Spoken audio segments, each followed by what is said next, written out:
First order of business is I do have 5 passed, I hope everyone does. So we have no minutes available for review. And we have a 705 common vicular license hearing for 172 High Street for Deborah Palmer. You here? You want to come forward?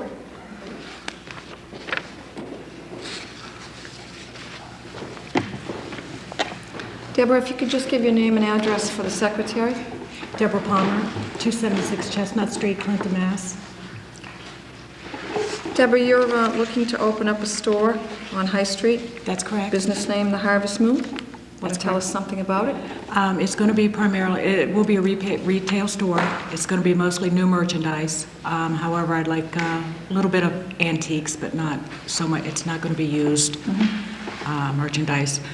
Gift baskets, things you may use for home decorating, and maybe some candy for kids, but no large food products.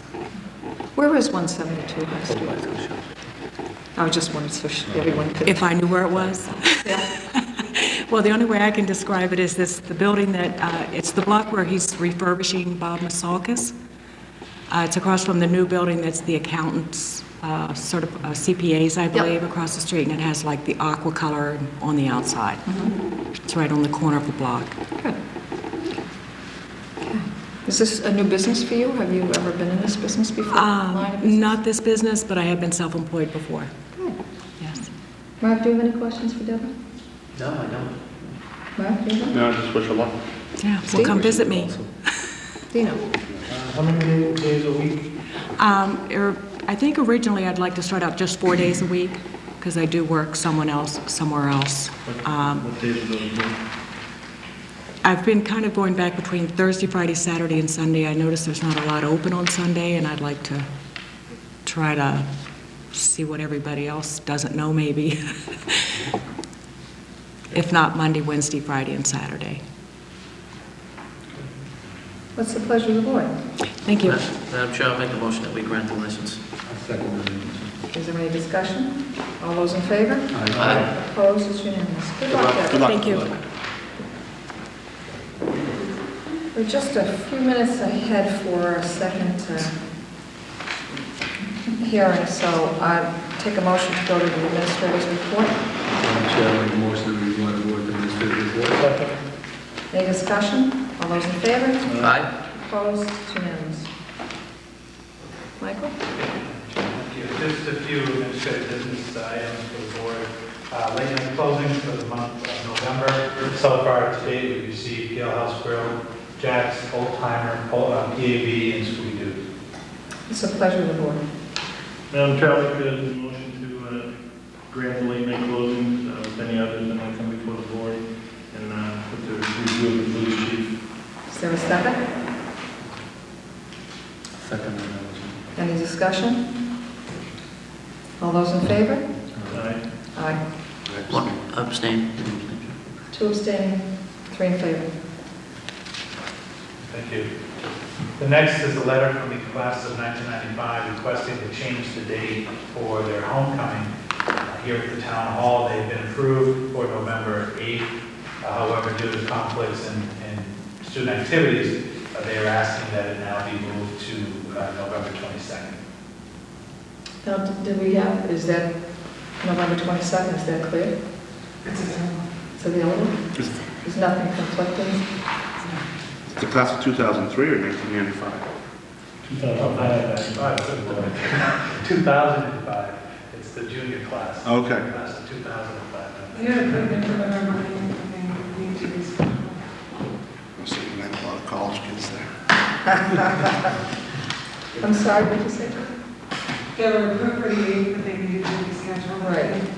But as long as we know they're okay for the 22nd, that's open, nothing conflicting? No. What's the pleasure of the board?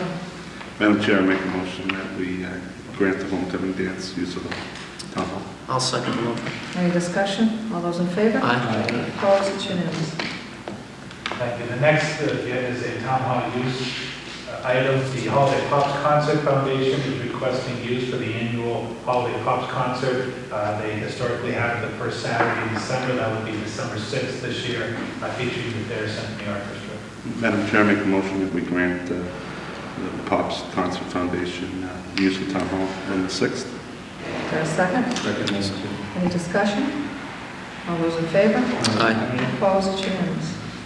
Thank you. Again, the next is Town Hall use. St. Mary's Elementary School is requesting Saturday, November 15th, from 3 p.m. to 11 p.m. They are hosting their annual fundraiser here at the Town Hall. They've been doing it for the last several years. What's the pleasure of the board? Also move, Madam Chair. Second. Any discussion? All those in favor? Opposed? It's unanimous.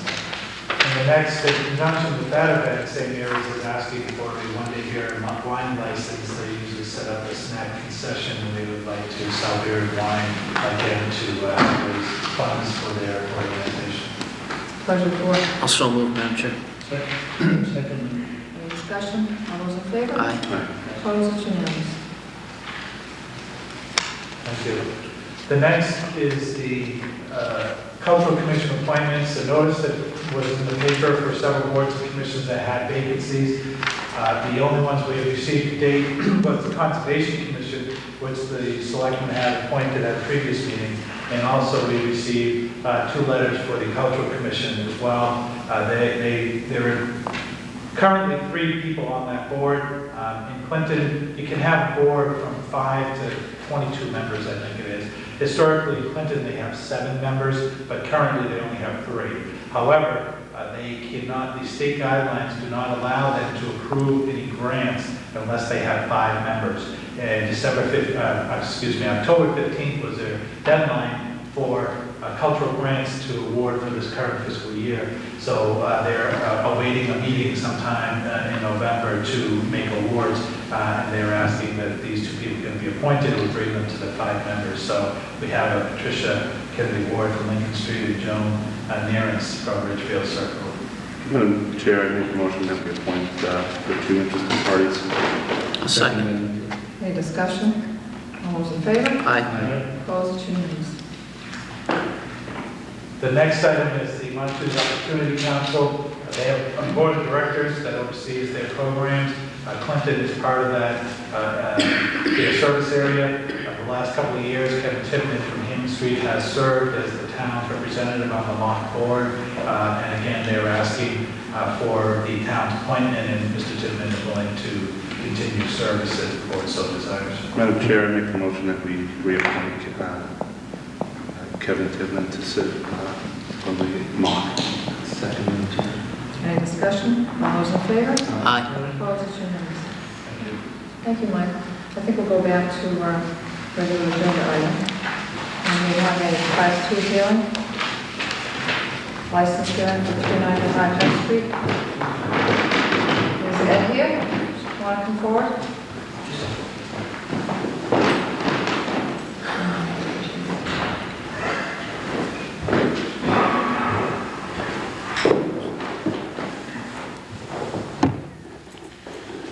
How do you want us to be able to have this? Edward Cardiff, 55 West Street, Clinton. All right, as you were in before, and we didn't take any action on your request, because at that point, there was a Class 2 also issued. Mr. Moline, yes. Right, at that time. Joyce, did we get anything from the building inspector today? He didn't provide anything right. I did speak with him. He had another commitment tonight, but I believe that his interpretation was that zoning-wise it would be legal. However, he does have a concern with 2 businesses operating on the same property, because if there's a violation or there's a problem, there's that gray area of responsibility of one owner saying it's not my car, and the other owner saying it's not my car, and that it just would be difficult enforcement. So, I have a solution. Mr. Moline has one side of the building, and I have the rest of the whole building. Mr. Moline's portion would be the Brooks Street side, and mine would be the High Street side and the side of the church as well. Well, I'm going to tell you, one of my concerns about that area is congestion-wise, it is incredible. When you're coming up Brook Street onto High Street, Yep. it's virtually impossible to be able to see. Right, if you park something on the corner, I'm aware of that. And that's another concern that I have, is two establishments doing business in a busy area. It would seem to me that there's going to be an overflow of people. Where do they go? If they can't park in front of the building, and there's a third business that's doing, that uses that other portion of the parking lot over on the far end of the building. It's going to be me, Ed's Truck and Auto, and Moline Auto Body, and that's So that it. other business is moving He's out? moving out next weekend. Well, that's my concern, and I just, Mhm. that's always been my concern. Understandable. Corner and, so I'll open up for any other question. Mark, do you have any questions? Just one. Ed, how many cars are you looking to place on your High Street side? Well, I did a plan of the overhead view we have, and there's plenty of room for 18 vehicles for show. I mean, I can fit that many inside as well. That's what I'm basing it on. And with the 18, there's room for another 10 people. Sure. So you're talking 18 altogether, that's inside and out? That's right.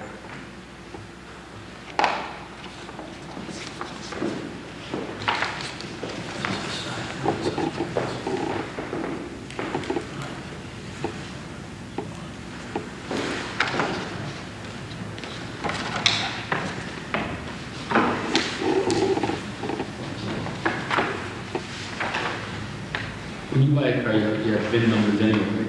Yes, sir. So you'll be able to tell which one your car is. Absolutely. Yeah. They all have to go in the used car book. It would be separated. Mm-hmm. So what side, from the middle bay to the right? Washington Avenue? This whole front, this whole side, it's hard to see how that car. This side's gonna be... That's Mr. Malone. Yeah.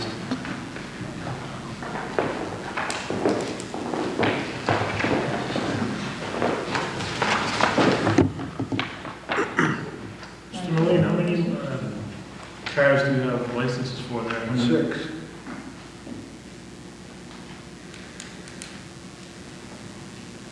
That's your lot across the street. Actually, that's my dad's. And we cleaned that all up and gave up using it. There's 4 cars that are there. Is this an older picture? Yes. Yes. Much older, okay. It used to be the Dodge dealership. Yeah. So you're looking for 18 licenses? Yes, please. Or a license for 18 cars? For 18, right.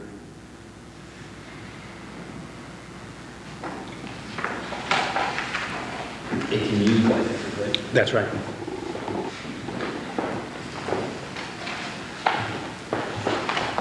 Madam Chair, I'm concerned as well regarding if one of the two businesses began to have trouble, how we enforce an overflow of cars between the two lots. I think they may have 2 separate addresses, but from a view standpoint, it's one lot. It would be, you could drill down and certainly identify whose cars are whose, but that's asking, I think, the building inspector to go a couple steps beyond his normal, being able to observe what's on a lot and who's responsible for maintaining it.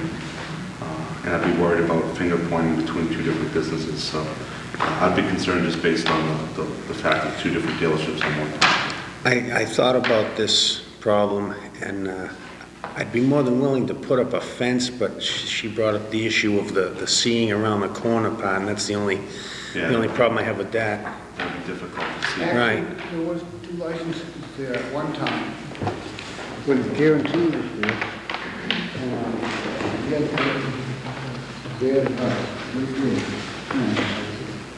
I had all this at that time.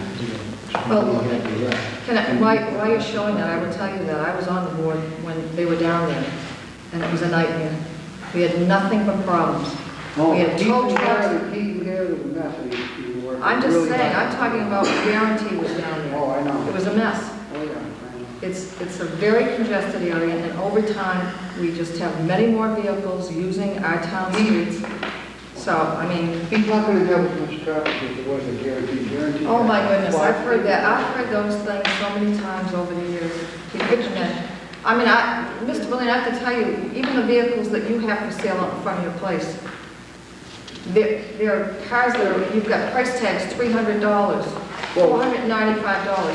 What kind of cars, quality cars are those? Yes. A market, but I mean, we're trying to upgrade into a better class of car, that's what we're trying to do. Yeah, well, I've heard that. I'm trying to get rid of it. Well, I'm just going to tell you, Ed, I have no intention of voting in favor of this. Our building inspector has concerns, I have concerns. And it has nothing to do with you, it's just, it's a position that I have, and I think we addressed every single concern that he had, and working with him, and I did everything that he asked me to do.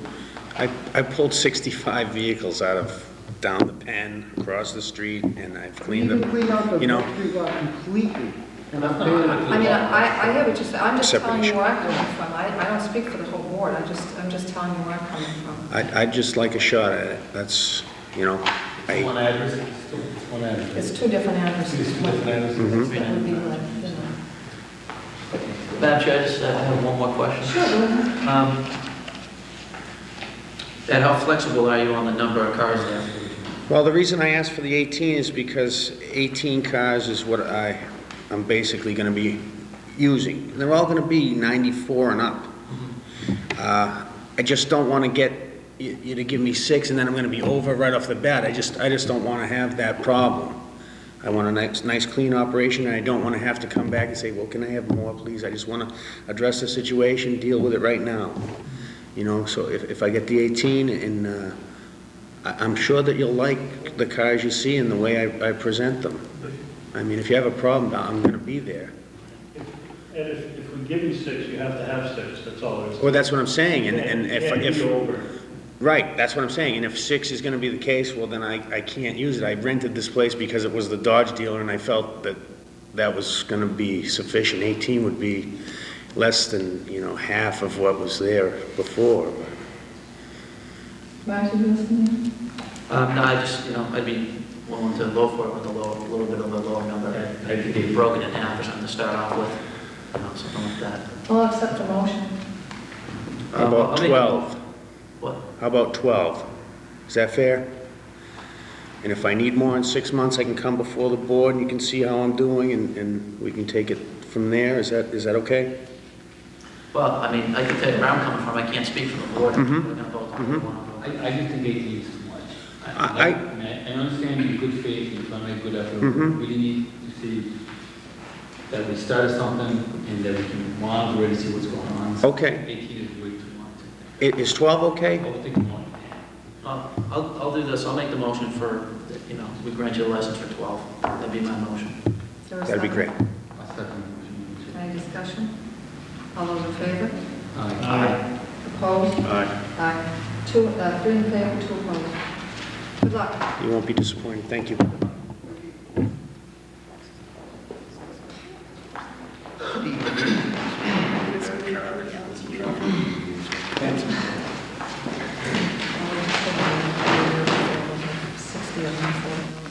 Okay, old and new business. Bill, do you want to come forward?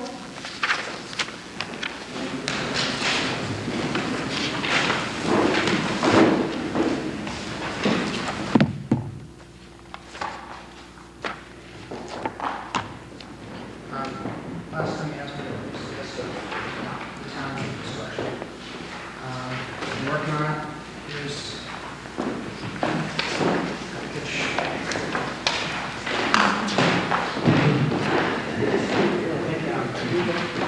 the list is there. Conditions. We're working on the entire list of all the conditions. Every street is there. Every water main and sewer main is out there and detailed. With sizes. Most of the conditions that we kind of knew right off the bat. Further than that, it's going to take a little more investigation to get it. One of my suggestions, as I was thinking about tonight, was if you could take the list back, review it, ask some questions, And what I'd appreciate is a time that maybe we could sit together with more time, like a department head type meeting, that we could address the issues. We got 100 years of infrastructure, and 15 minutes just doesn't do it justice. Well, that was one of the things I was going to suggest, because I did bring up a few meetings ago, that we had started meeting with department heads, and we're doing it on a regular basis, and I think it's a good venue, not only for the board, but also for the department heads, that, you know, there's things that you can address to us and things that we can bring up, and it's a more informal type of... Right. I think a roundtable discussion is Arena, more, so, yeah. more beneficial in, Sure. you know, dealing with the infrastructure. It's just a lot of So, information. Why don't we, today is the 22nd. Why don't we make it 1 month? Sure, that's And fine. what we'll do is we'll have you, the first one comes on board. Great. And This is a what we'll really do good is- first, Yeah.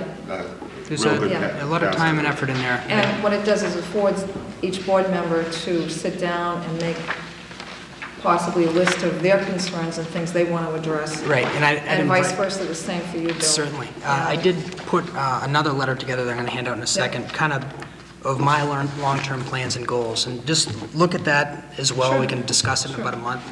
I'd invite you, before the meeting, give me a call. I'm available Sure. I to think discuss that's these good. things, because I think a lot of the things we could talk about informally and then come into the meeting and really get some decision-making. And what we'd like to do is, I think, what we had started was, you know, meet from 6 to 7 prior to the meeting, do it hopefully in a... I just have one question. Sure.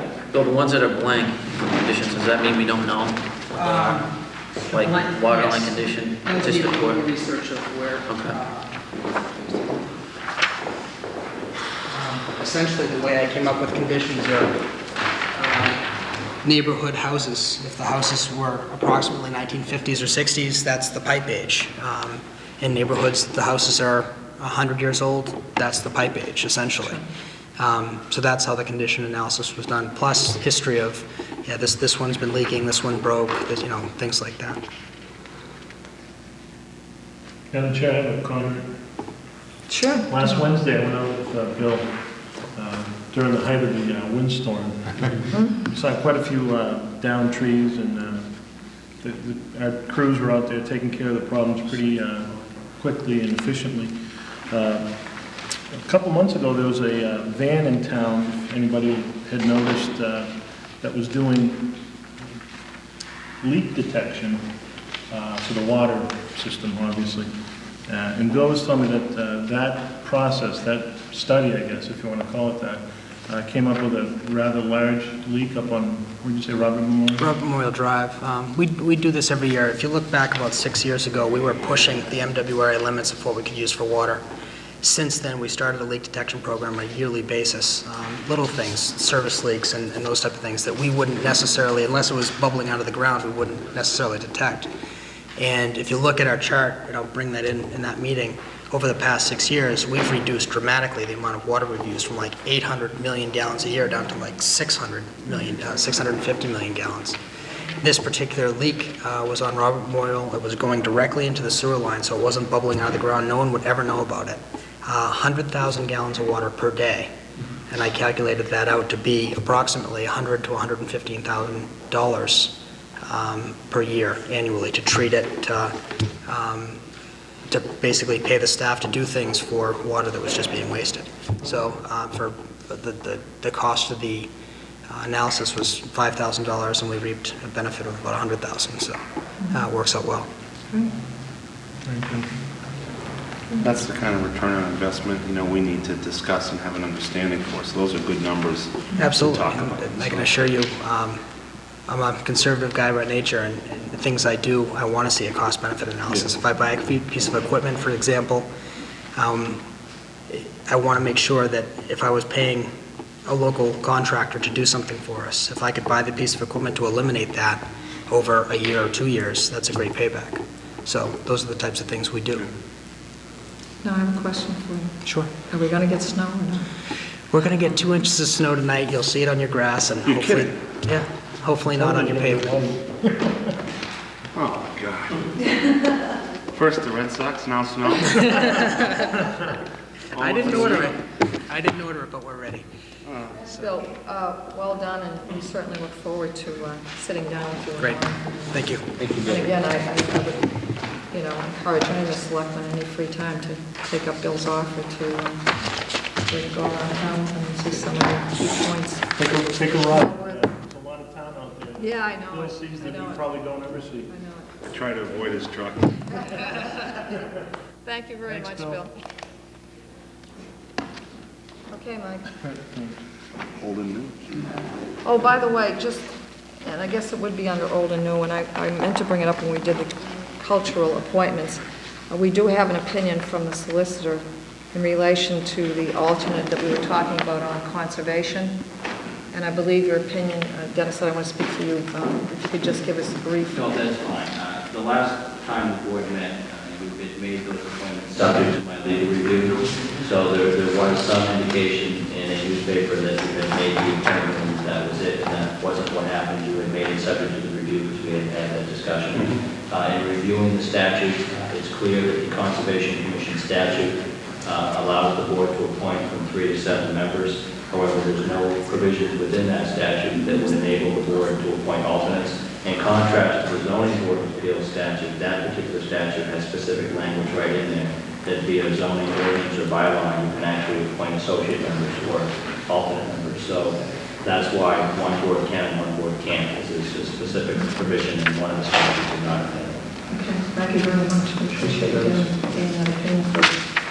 I don't know if that person was ever notified of the potential. Okay, so we don't have to do anything. So the board will just stay with the 3 Yep, appointments that okay. were made. All right, thank you, Dennis, very much. Okay, Mark. Okay, just an item from the Worcester Regional Transit Authority. Periodically, they, in order for compliance with the Department of Transportation Federal Drug and Alcohol Policy, it covers drivers of the Clinton Senior Van. The WRTA provides the van to the town to use, and for them to be in compliance, they need to have a drug and alcohol policy. Since they're town employees that are driving, they require that the town approve any changes. Periodically, they have these technical amendments. I gave a copy to the board that I tell you what impact, the difference that it will make. They generally, if it's a major change, they will come out and meet with us. If it's just a technical change to comply with some change of the law, they just send it out and ask for review. So I believe it's just a change. They just continually monitor the law to ensure their policies are compliant. So I think it's just a technical change to get us up to speed with the federal requirements. So do you need a motion from us to accept their change? Just to approve the change so that it will now become part of the policy that the town employees will operate under.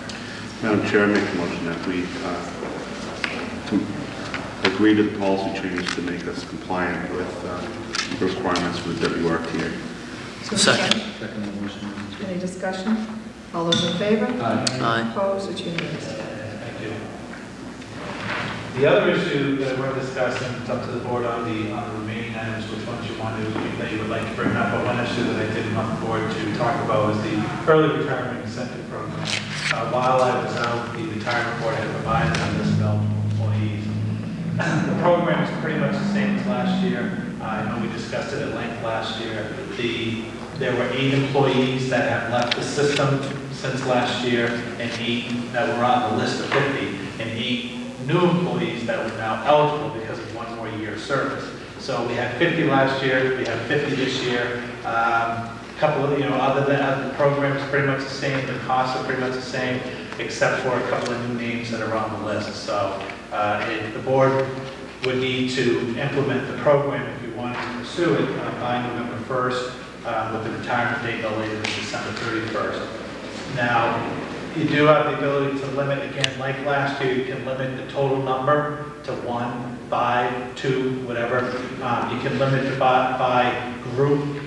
Group 1, which is mostly all town employees, or Group 4, which are police and fire. So we only have 2 groups in town. We have police and fire Group 4, we have everyone else in Group 1. You can limit by group. You could say do 2 in Group 1, 2 in Group 4. And I believe this year they may even gets more complicated. I believe this year that they do allow even to limit by department, I believe. So you can say one department, one from each department, or only one from this department, whatever, but that gets kind of nitpicky when you get down to that level. But by doing the overall list, everyone 5, 10, or group 1, 5, group 4, 5, however you want to do it. One provision that's in here that wasn't in last year is that they do allow the board, if you do accept it, to negotiate a extended payback for the sick time. So last year, some of the costs that we talked about last year would be the sick buyback cost that we would have to pay up front, the impact on the retirement appropriation that we pay every year, which would go up because we have more people that would be getting retirement checks, and health insurance and life insurance costs that if you hire back 1-for-1, you're going to be paying health insurance for the retiree, and you're going to be paying health insurance for a new employee that's hired. So those are some of the impacts we talked about. This year, they allow you to spread out the sick time buyback, so you can negotiate with the union if you want to do 3, 4, 5 years, so people won't get that lump sum cost right up front. It will be spread out over a number of years, so you can plan for it. And secondly, they do allow to defer a portion of the retirement appropriation that we pay in our budget to fund the retirement system. Based on our FY03 to our FY04 reduction in local aid, we can defer our FY04 and FY05 retirement payment not to exceed it gets a little complicated, not to exceed the amount that we've been reduced in local aid. So for the next 2 years, we can reduce our portion, or defer, not reduce, it's defer a portion of our retirement appropriation. So, but although I don't think, as we talked last year, that these people retiring will have an impact that quickly though, because a new actuarial will have to be completed. So usually we're a year or so behind. So if it takes a year to get a new actuarial and then a year for the impact to hit our retirement appropriation, it would probably be beyond that 2-year fiscal period anyways. But that is another option that you can reduce your retirement appropriation. However, in the future, they'll make up for it. There's a funding schedule over a period of, I forget if it's 20 or 25 years to fully fund the pension system. If everybody retired tomorrow, that there would be enough money to pay them. And we have a 20-year, or again, I have to double check that, a period of time that we would have to fund that. So our current appropriations, based on getting to X point by that date, for the next 2 years, we can defer some of that amount if we feel we're having a tough budget. However, subsequent years, they would then bump it up again to make up that difference. So that was a change, and the sick time buyback over a number of years was a change as well. So those things would help implement the program. One other comment that I just would make, if, as we were hoping last year that it wasn't approved before the budget, and again this year it didn't do it before our FY04 budget. However, going into now our budget season for FY05, it may provide us an opportunity that if people do retire, that we could freeze any rehiring until we go through the budget process. And if there's a potential of employee layoffs July 1st of next year, we might mitigate those by having retirements instead. So that's pretty much it in a nutshell. The costs are fairly similar. Last year, I think if everyone on the list, the 50, had retired, the annual impact to the retirement, which isn't going to happen, the annual impact to the retirement system, I think, was $207,000, I think. This year, I think it's $219,000. I think the sick time buyback, again, if everybody retired, was somewhere around $300,000 range.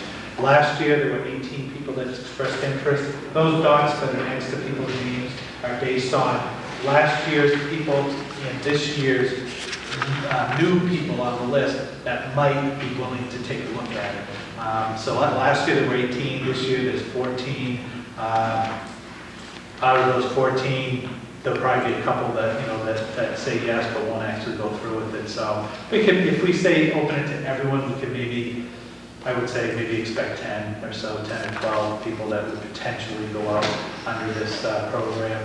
But as you see, a lot of them, the impact is very minimal for them, and so it wouldn't be worth it if they retired. They would get a very small pension, so that's why most people aren't interested. But there are a few people that would get them to the point where they would take advantage of it.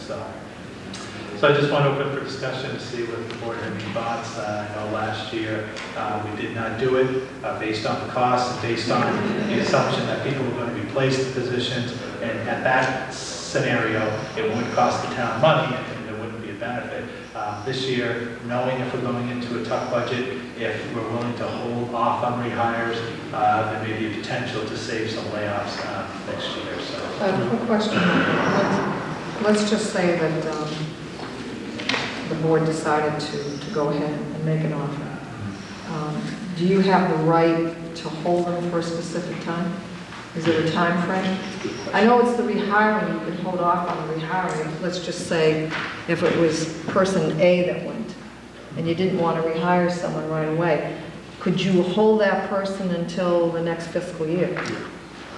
Oh, the current person, the Current person, can you say to them, we're going to offer it to you, but you have to stay until... June. Yeah, no, I don't believe so. I believe that if it's offered, the person would have to be off the books by December 31st. So at the end of this fiscal year, we would lose that person. But you can do it by groups too, right? So you don't have to... Or departments, too.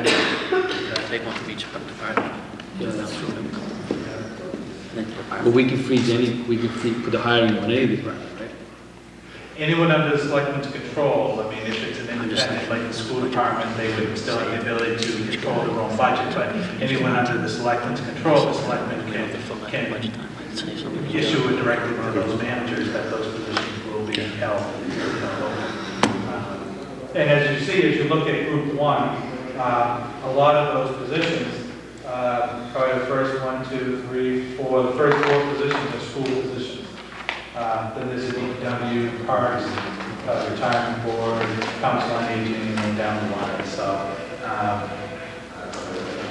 the school department, we would not have any control over that. But again, if they rehire, they would have to be impacting their own budget. And, they get a bottom line and they need to do it. Yeah, I'm just asking a question because when we say we put a hiring freeze, we can only put it on really all departments, really. So. But Right, I mean, their impact would be, police, fire, DPW, that would be under the selectmen's authority to be able to do it. But you said we could do it by department too, right? So we could do DPW, fire and police, that type of thing. We could do that as well, right? Right, yeah. Okay. It does allow a departmental...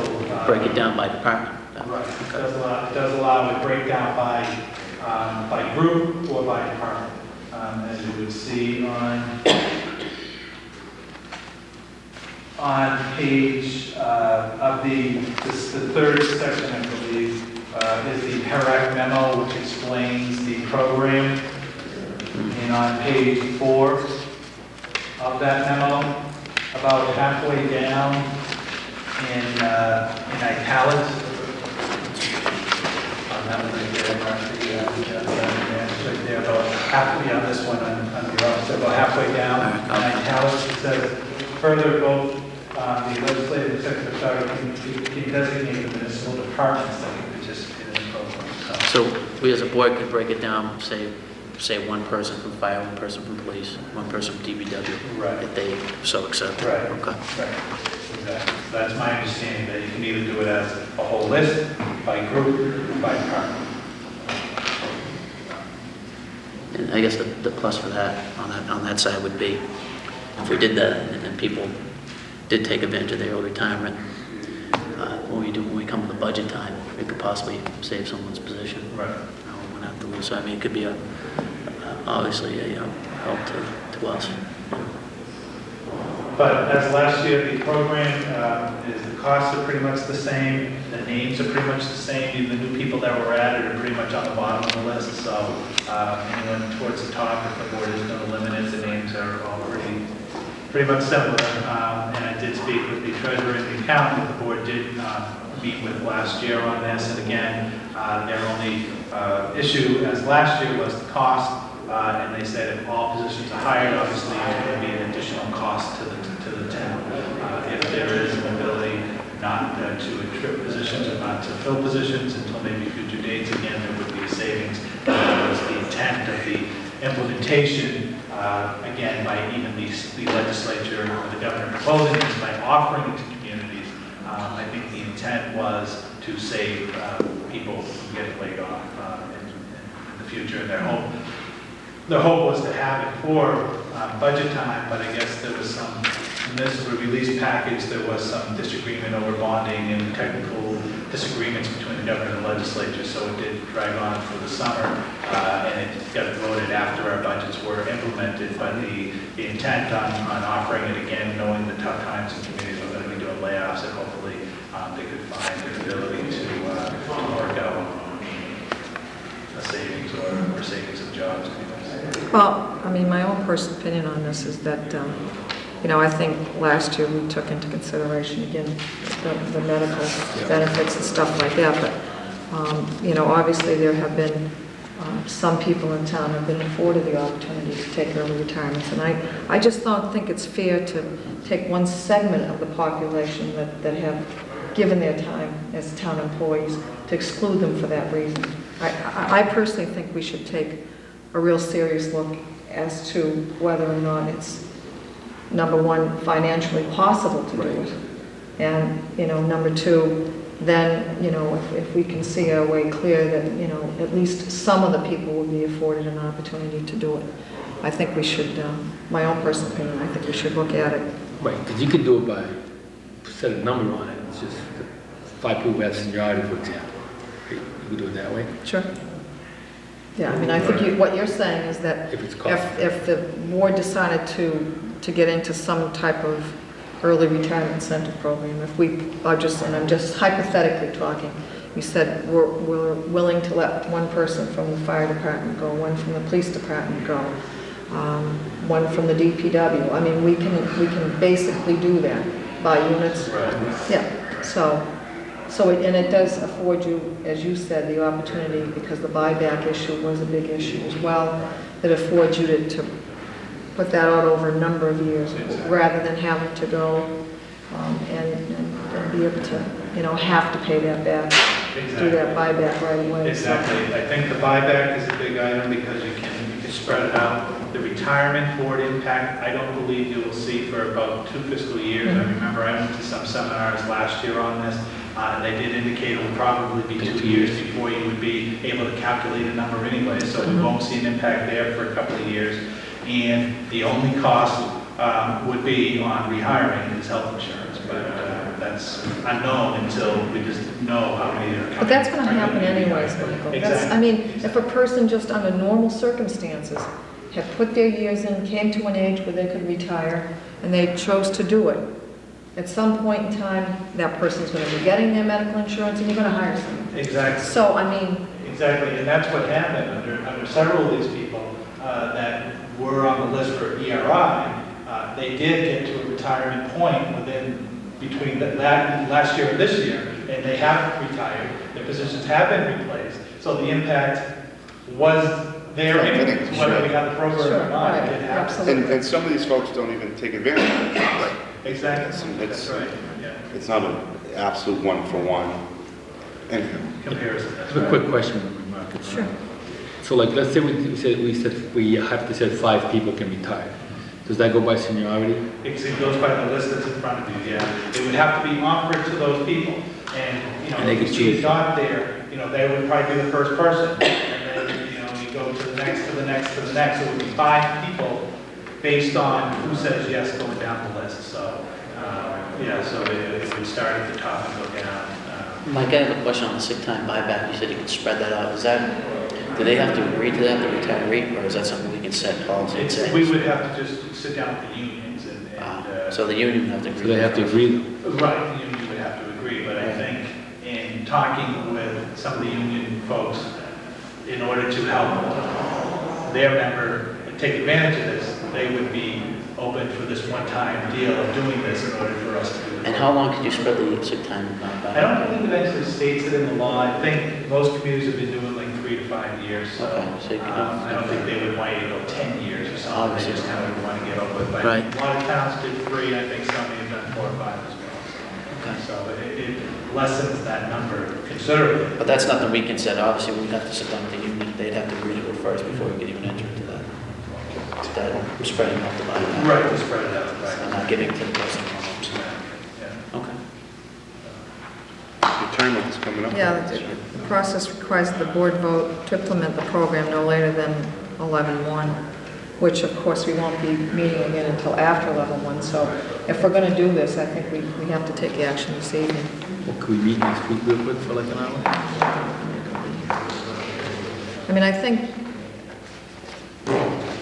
again, Yeah, the only thing that has changed, I know we passed on some information earlier, last month or so, indicated that had been passed, but the only thing that we didn't have was the list of employees. And getting the list, it didn't change considerably. It was pretty much the same as last year, as I say, except for some names down the bottom. Some people at the top moved on, and some people down the bottom got added in. So the program is pretty much the same, so.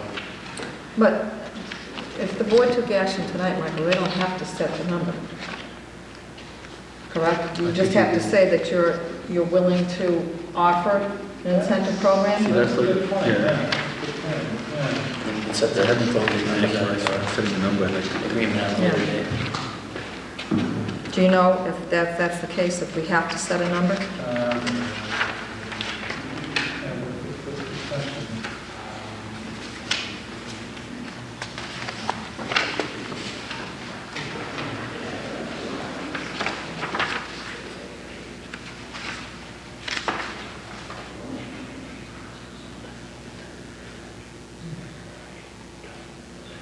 Okay. Yeah, the solicitor has indicated that if the board wanted to table it for the moment and complete the remainder of the agenda, then you could have an answer perhaps Great. later in the meeting. Sure. Okay. Accept the motion to table it for the present time. Also, We'll come back to it later. I'll make a motion, Madam Chair, to table it. Is there a second? second. Any discussion? All those in favor? Aye. Opposed? It's unanimous. I abstain. Okay. To abstain. 4 and 1.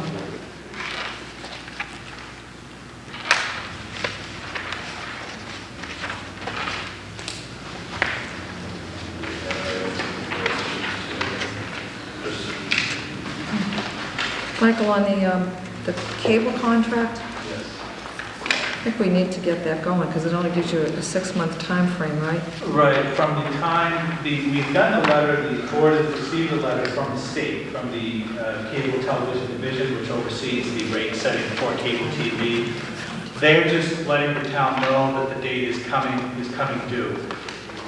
What the 6-month time frame is, once Comcast sends a letter asking to begin negotiations to renew the contract. So if they send us a letter saying that they want to stay in town, and they want to have a license in the town of Clinton, the board then has 6 months from that date to begin the process. So it's not 6 months from the date of this letter, it's 6 months from the date that Comcast contacts us. And we have not received any contact from Comcast at this time. So I think it seems 2006 a long way out, but I guess the law requires that the operator begin the process within 2.5 to 3 years, because it is a lengthy process. And I believe in 1996, when the contract expired previously, I think there was a committee set up for a couple of years, and maybe the chair may remember how Yes. long they met, but I thought they did meet for several years. Yes. So it is a very, very lengthy. I know Dick Harry was very active in Right. the committee, and we might, I'm sure if we get in touch with Mr. Hardy, he would probably be more than willing to come back. He was excellent. I Yeah. think he may have even chaired that committee. Yeah, he chaired the committee, and then subsequently, the cable committee would be in case there was any complaints to review and follow up on, and he has maintained his name on the committee, you know, in case there was anything we needed for the last couple of years. There hasn't been anything ongoing. I know there was an issue there after the license was signed about senior discounts and whatnot, so Mr. Hardy was involved with that, and we tried to do some contact with Media One, I believe it was at the time, but anyways, he has been available and kept the committee going as chair of that committee. It was a pretty extensive committee that actually, it was an advisory committee that contracted between the Board of Selectmen on behalf of the town and Comcast. But there was an advisory committee set up, it was before my time.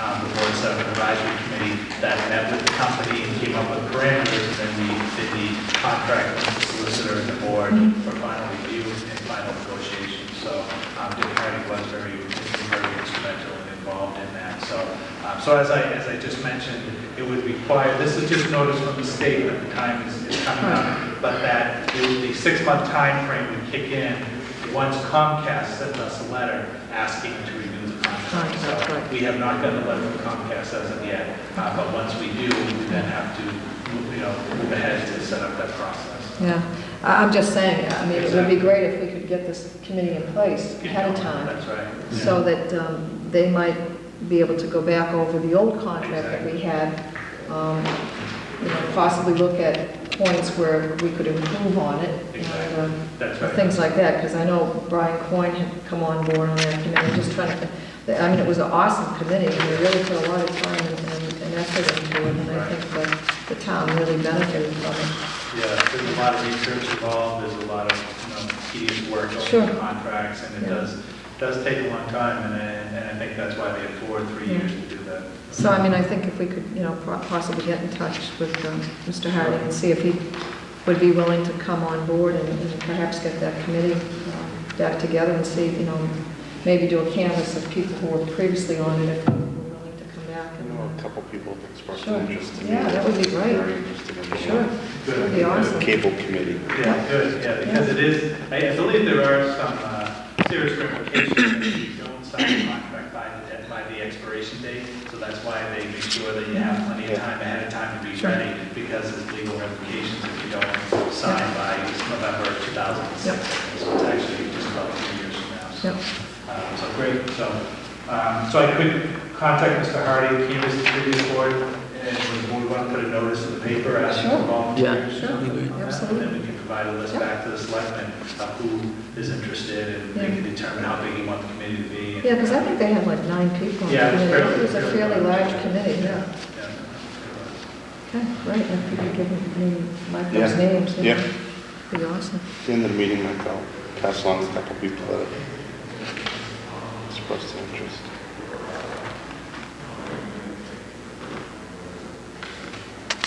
Because God knows, everyone has to, Everyone, you have to be connected. absolutely. Nelson does a bang-up job over there. Yeah. The cable.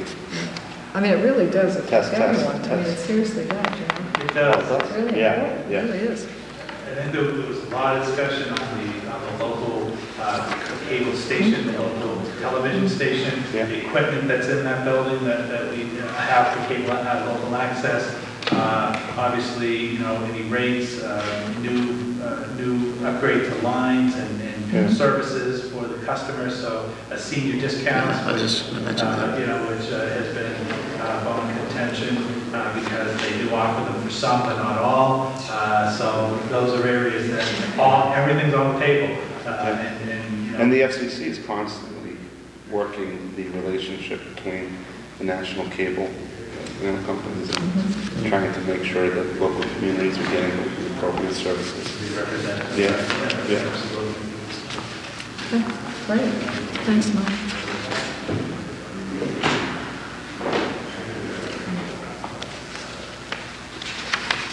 I think the other list they have is just some informational stuff.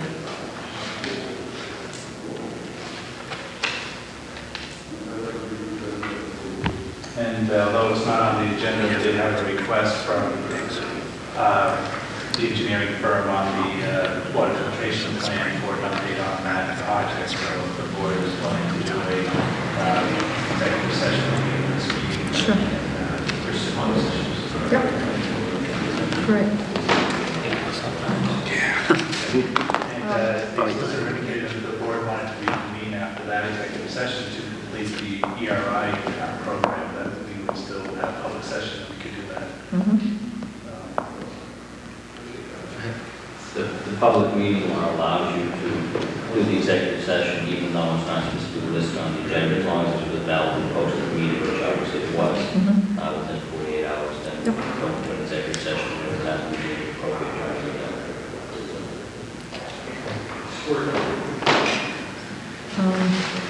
Does anyone have any committee reports? I got a question on the town report. Sure, go ahead.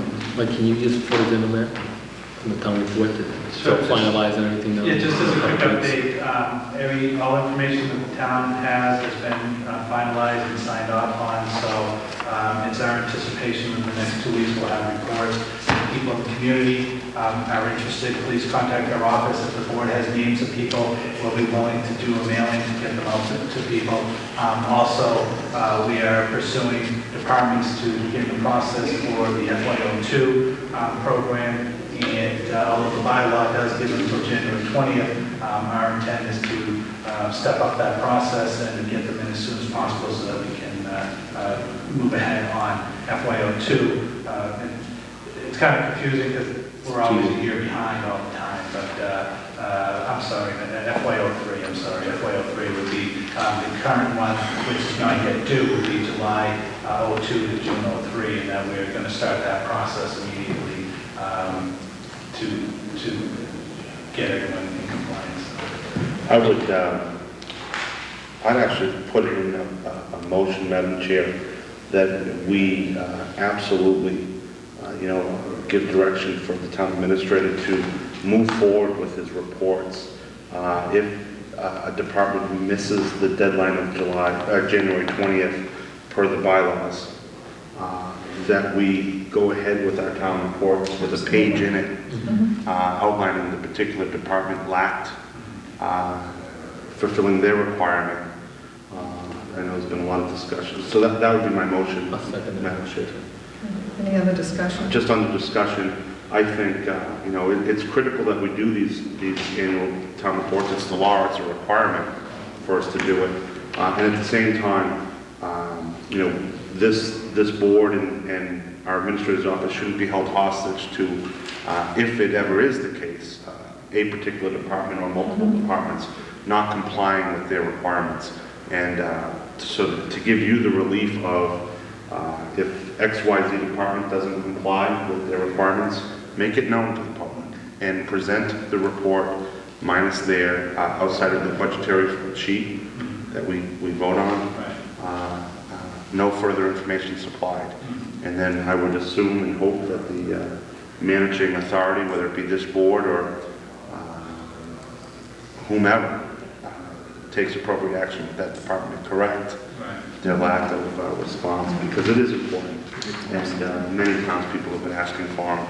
And I think sometimes these things have dragged on because we're trying to help other folks get something done. And that should not happen any further. Right, and that would be no excuses then for any department Or ourselves. Right.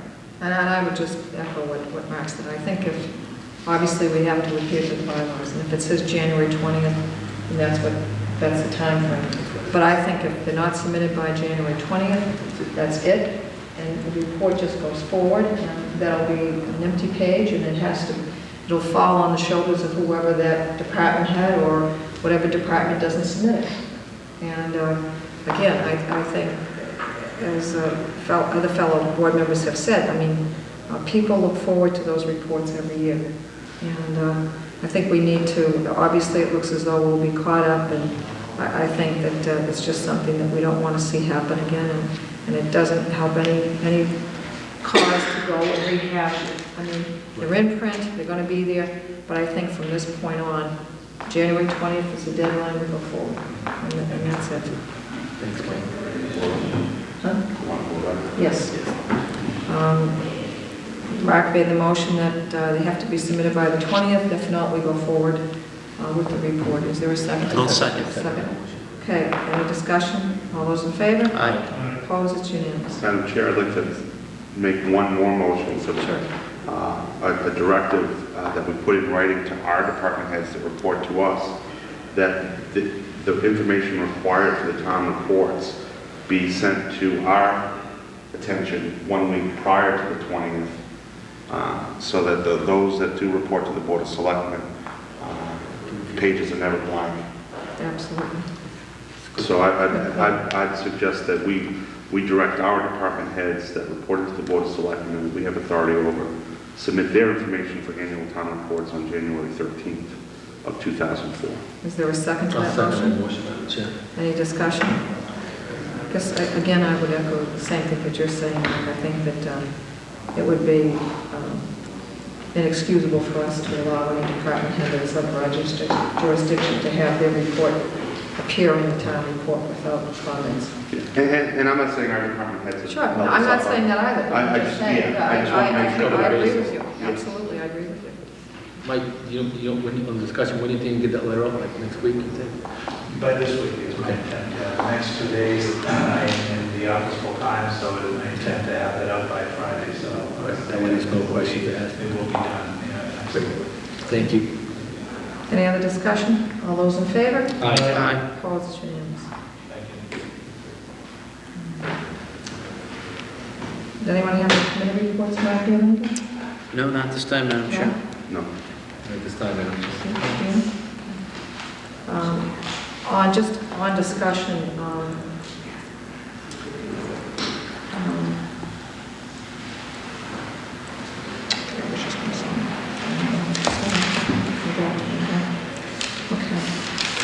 Think because big we're, picture, think big picture. yeah, I know, think they'll little. come back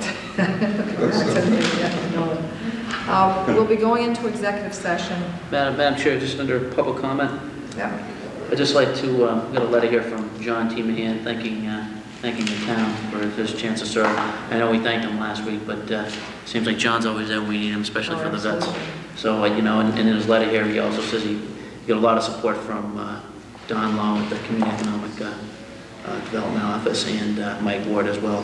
So, thanks to those guys and making it work while we're stranded there for a little bit. They really did a great job for us.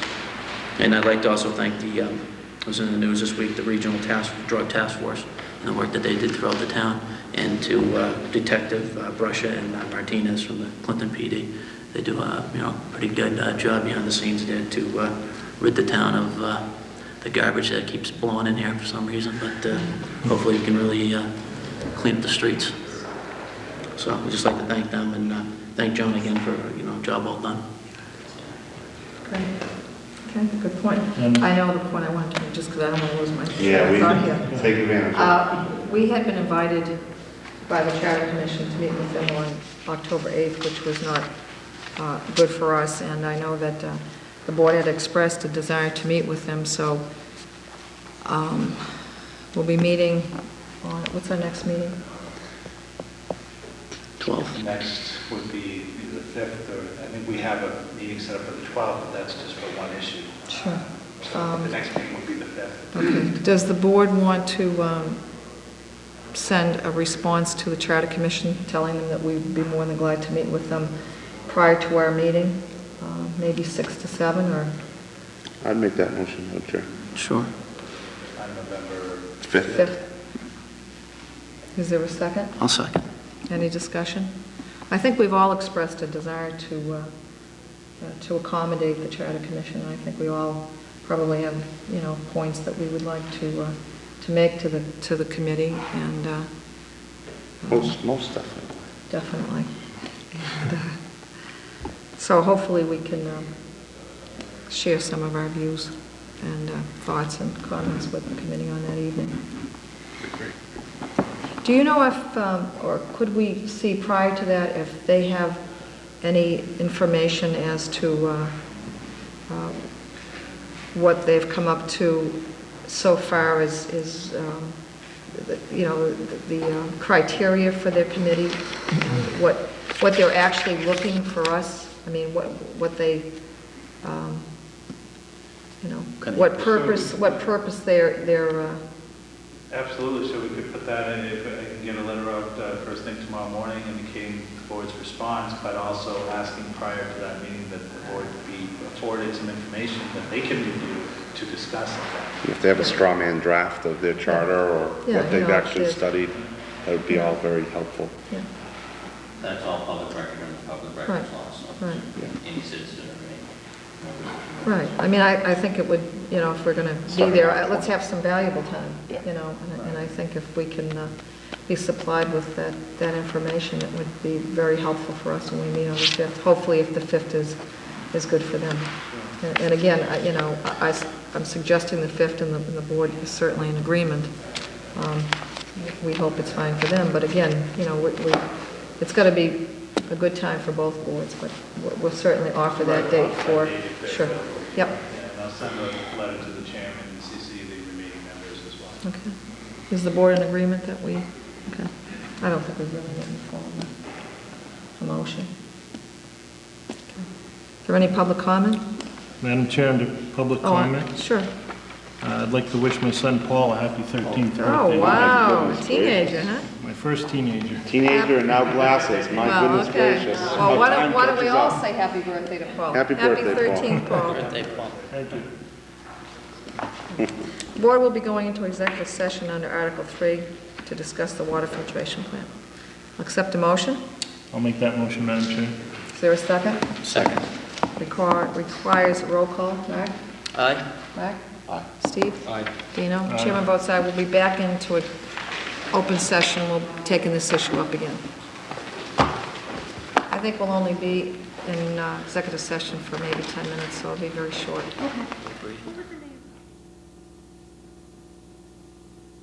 Twofold. One would be that we would accept, if the board wants to, accept some form of the early retirement program by accepting that statute. And then we'll delineate the specifics of how you're going to shape that program at your next meeting, which will be November 5th.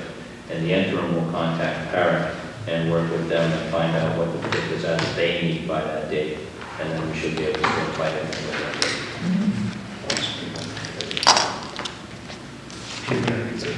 I'm ready for a motion. Not ready for a motion. Madam Chair, I'll make the motion to accept the early retirement incentive program. Is there a second? Second. And that would be, Dino, with what the solicitor just said, that we... Second the statute. Keep it open until, That's correct, and to follow any guidelines we get from parent, I guess. we can enter into the specifics of it, or we can just say scrap it altogether. Particularly one of the specifics. The program does require that no later than December 2nd, 2003, that eligible employees must file their application for retirement. So I think the sooner we decide what employees will be included in this pool, the better, so that people can submit their applications by the deadline. So if we can do that by November 5th, that will give them almost a month to decide if they want to enter the line or not. Very good.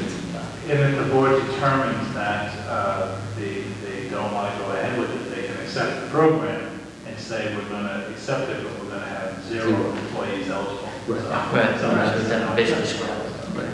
Is there a second to Dino's motion? Yeah, I understand. Any other comments? All those in favor? Aye. Opposed? I abstain. 4 in favor. Abstains.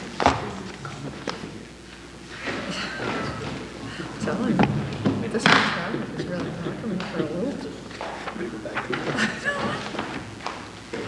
I know. Just a few things under informational. This retirement's killing me, you know that, don't you? It was a lot of chapel when I was working full time. You're moving the paper back and forth, though. Yeah. Let's see. Clinton Parks and Rec Commission will hold an open forum on Thursday, October 23rd. That's tomorrow. That's tomorrow evening at 7 p.m. in the Selectmen's Chamber to discuss improvement plan at the Philbin Memorial Park on Berlin Street in Clinton. So we encourage anyone that would like to have something to add. I know that they've done some stuff Yep. here already. It's starting to look really, really nice. 7 p.m. Again, Mark Akabuchi brought up about John T. Mahan. He's done a terrific job sitting in for us, and he did it the first time around, came back again, and we thank him very much. I know he put a tremendous amount of time and energy into helping us out, and it certainly didn't go unnoticed. We also had a letter inviting the board, a young gentleman, Thomas Joseph Coolidge of Troop 77, is going to become an Eagle Scout. And they're going to have a reception for him at the American Vet Post 208, South Main Street, Hudson, on 11/2/03 at 1 p.m. And we certainly congratulate him. And I don't know who can make it, but certainly that invitation is for the entire board. But we wish him all the very best and congratulate him. Yes, that would be wonderful. That would be great. Put something together, man. Yeah. Right. Super.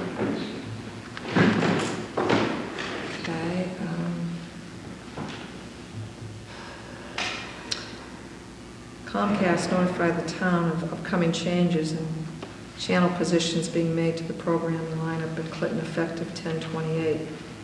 So, didn't know they were going to do that. So look for those. Yeah, they got, there was a notice in the thing, they sent a notice by mail, I think, saying they were just Is adjusting a couple everyone of going to numbers. get that? Let's see. I can't find my history channel. Yeah, 58, I believe. Yeah, I believe, yeah, I think It the is letter is, 58. the letter is going to be going out to all of They did adjust a couple of the channels. the people, so there are some changes, so that's coming. And I guess that's it. Madam Chair, I'm not sure if it's appropriate tonight or not under, we're out of the old and new section of our agenda, but with the recent press announcements regarding the endorsement of a new courthouse in Worcester, there's potential jeopardy again for our Clinton Court, District Court. And if required, I would hope in our November 5th meeting, we could again address a letter to the appropriate people in Boston that we strenuously, in the strongest sense, would endorse keeping that district court open, servicing the community of Clinton and other surrounding communities, because it could potentially be in jeopardy again with the possible closings of Westboro, Clinton, and Uxbridge, I believe, or Northbridge. and one escapes me on the south side of Worcester. But it's just a critical courthouse that serves so many people in our town and in surrounding towns, and there's an economic cost to us as a municipality doing business. So in our next meeting, if we could draft a letter, request Michael to draft a letter on behalf of the board. Oh, we could actually do it now. You want to do that Oh, now? yeah, I'd we- make Do you make want to that in send the a form letter of a to all motion. our state rep and our senators too? Everybody. Madam Chair, then I'd make the motion that we draft a letter in strong support of continuing to maintain the Clinton District Court and have the letter sent to our representatives as well as the Speaker and President of the Senate, the Governor, Lieutenant Governor in Boston. And I can't understand why that courthouse keeps coming up, because it's Paid for. it's a state-owned building. It's not like they're renting or leasing. It's paid for. And they continue to They think continue they're to gonna go save costs through by cutting it. this consolidation thought process, and I don't. Yeah, consolidate the buildings you don't own, maybe. Leave the buildings you Selling do off the own property. alone. I make that in the form of a Is there a motion. second to that I'll motion? Second. Any other discussion? All those in favor? Aye. Opposed? It's unanimous. We may want to include a copy of the resolution provided previously. Yeah. Yes. Renew that resolution as part of that packet too, just. Yeah. Just that I'm concerned that we don't take our eye off the ball, that it was, quote, saved for 04, and all of a sudden something occurs mid-year this year that then impacts 05. Which It's a valuable resource to our community. Absolutely.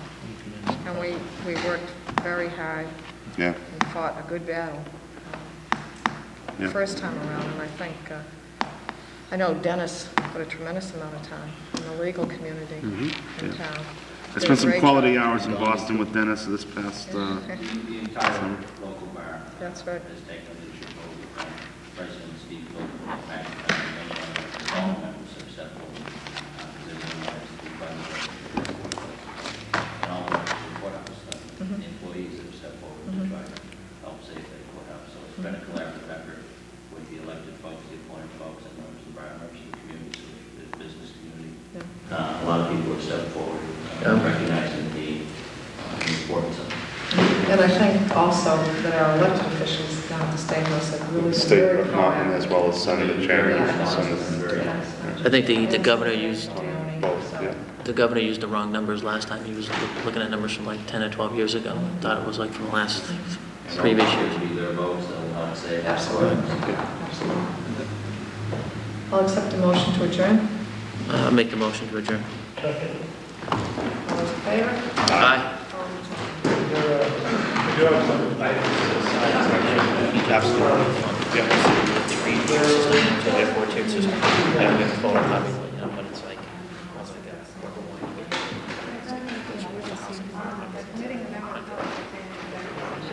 Give me the numbers. Obviously, I can't tell them. No, I figured. At least, Yeah.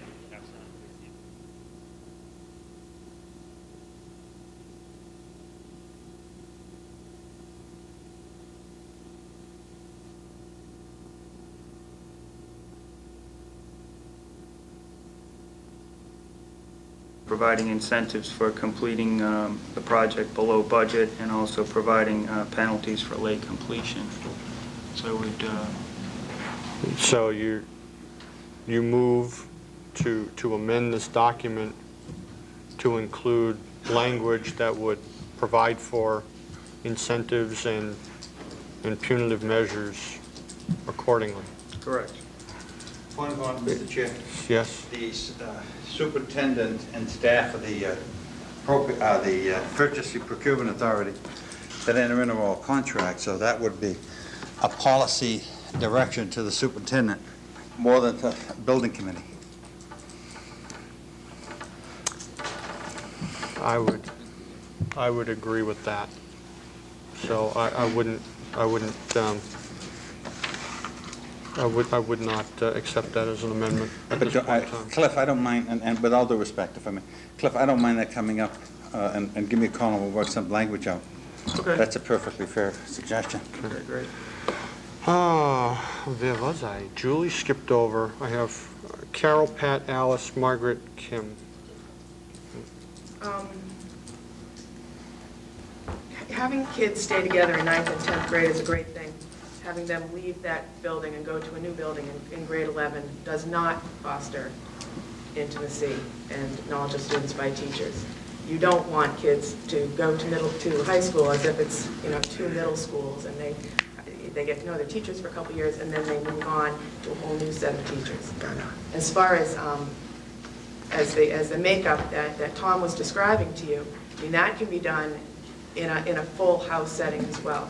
Maybe, I can see Al's point now is that this building has complications, and it's because of the structure of the building that we aren't able to create 2 houses of 9 to 12 where kids are known by their teachers from grade 9 through grade 12, where 12th grade kids don't have to leave, to John's point, don't have to leave their building to go into a 10th grade building in order to take a class, because they are subject to ridicule to do things like that. If it is a building constraint, if it's because of the makeup of this building right now and we aren't able to do it for that reason, then I would like to hear that's why we're doing it.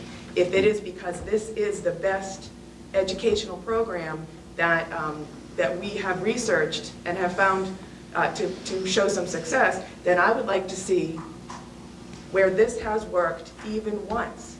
Because when we were doing this one school, 2 schools, that question came up over and over. Tell us where you've seen this be successful. And it's never been done before. And yes, we have a principal whom we all love and trust, but that's one man's opinion on how successful this will be. I mean, I don't think for a second that I'm going to be successful in asking you people not to create a school system that's untested and potentially hurts our kids by actually separating them from their peers and then throwing them into a whole new set of teachers as they get older. But I just think that this really needed more talk. If it's about teachers, getting together and teaching, as Pat said, it's not departmental anymore. It's study driven. It's curriculum driven. The way we teach our kids, that too can happen in 2 separate houses of 9 to 12. I just don't know that it's been proven that separating kids at that level and asking them to switch schools, even if it just means switching a floor, to go to a class where they have to enter with kids who aren't their own age, and asking teachers to get to know kids for 2 years, 500 kids. Okay, we're asking a set of teachers to get to know 500 kids, and another set of teachers to get to know 500 kids, and then moving those kids into the 11th grade and asking these teachers to get to know 1,000 kids, just to me does not foster intimacy. And I am that one person who you people don't like to hear from, who is not representative of the kids that are successful in this school. Okay, there are a lot of lost kids in this school, and every time I say this publicly, I get 50,000 phone calls saying my kid was one of them. There are a lot of lost kids, and if we're fostering intimacy, then let's do it right. Let's not create a system where they're going to get broken up halfway through. It's hard enough, it's bad enough that we're accepting a school of this size, but then to make a fracture purposely in the middle of it, I don't know. I really don't, I'm happy not to be part of that building committee. I just really don't like what we're doing, and I think we're all going to regret it. So, I don't think, are we going to take it off? I don't think we're going to take it off, because I would make a motion, just remove that, and I'll just make that motion so we can let this end, all right? Because I know you people are going to vote it down. So I move that we remove the, from the project design, the references to upper and lower schools, pending further debate on housing structures. Is there a second? I'll second that and I'll call the question.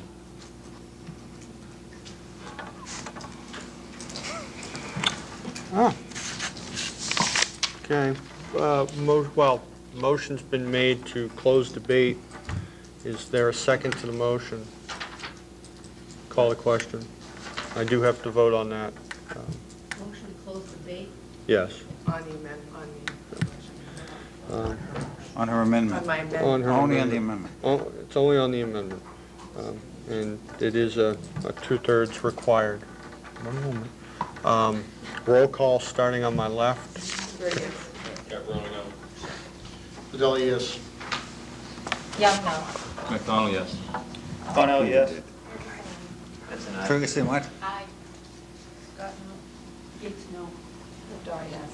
Miller, aye. James, aye. Watson, no. James, aye. Leap, no. Rokicki, aye. We need two-thirds to close. 6 noes, and that means 12 ayes. 5, 6, 7, 8, 9, 10. Oh, wait a second. No. 1, 2, 3, 4, 5, 6. Oh, Jeff, you were no? 7 noes, I'm sorry. You were yes. And it's 6 noes, 12 ayes. Okay. The debate is closed on the amendment to strike the first bullet under project design. Roll call starting on my left. Very yes. Everly, no. Fidelli, yes. Yes, strikes it. Correct. Young, no. McDonald, aye. Cornell, yes. Ferguson, aye. That's a no. Scott, no.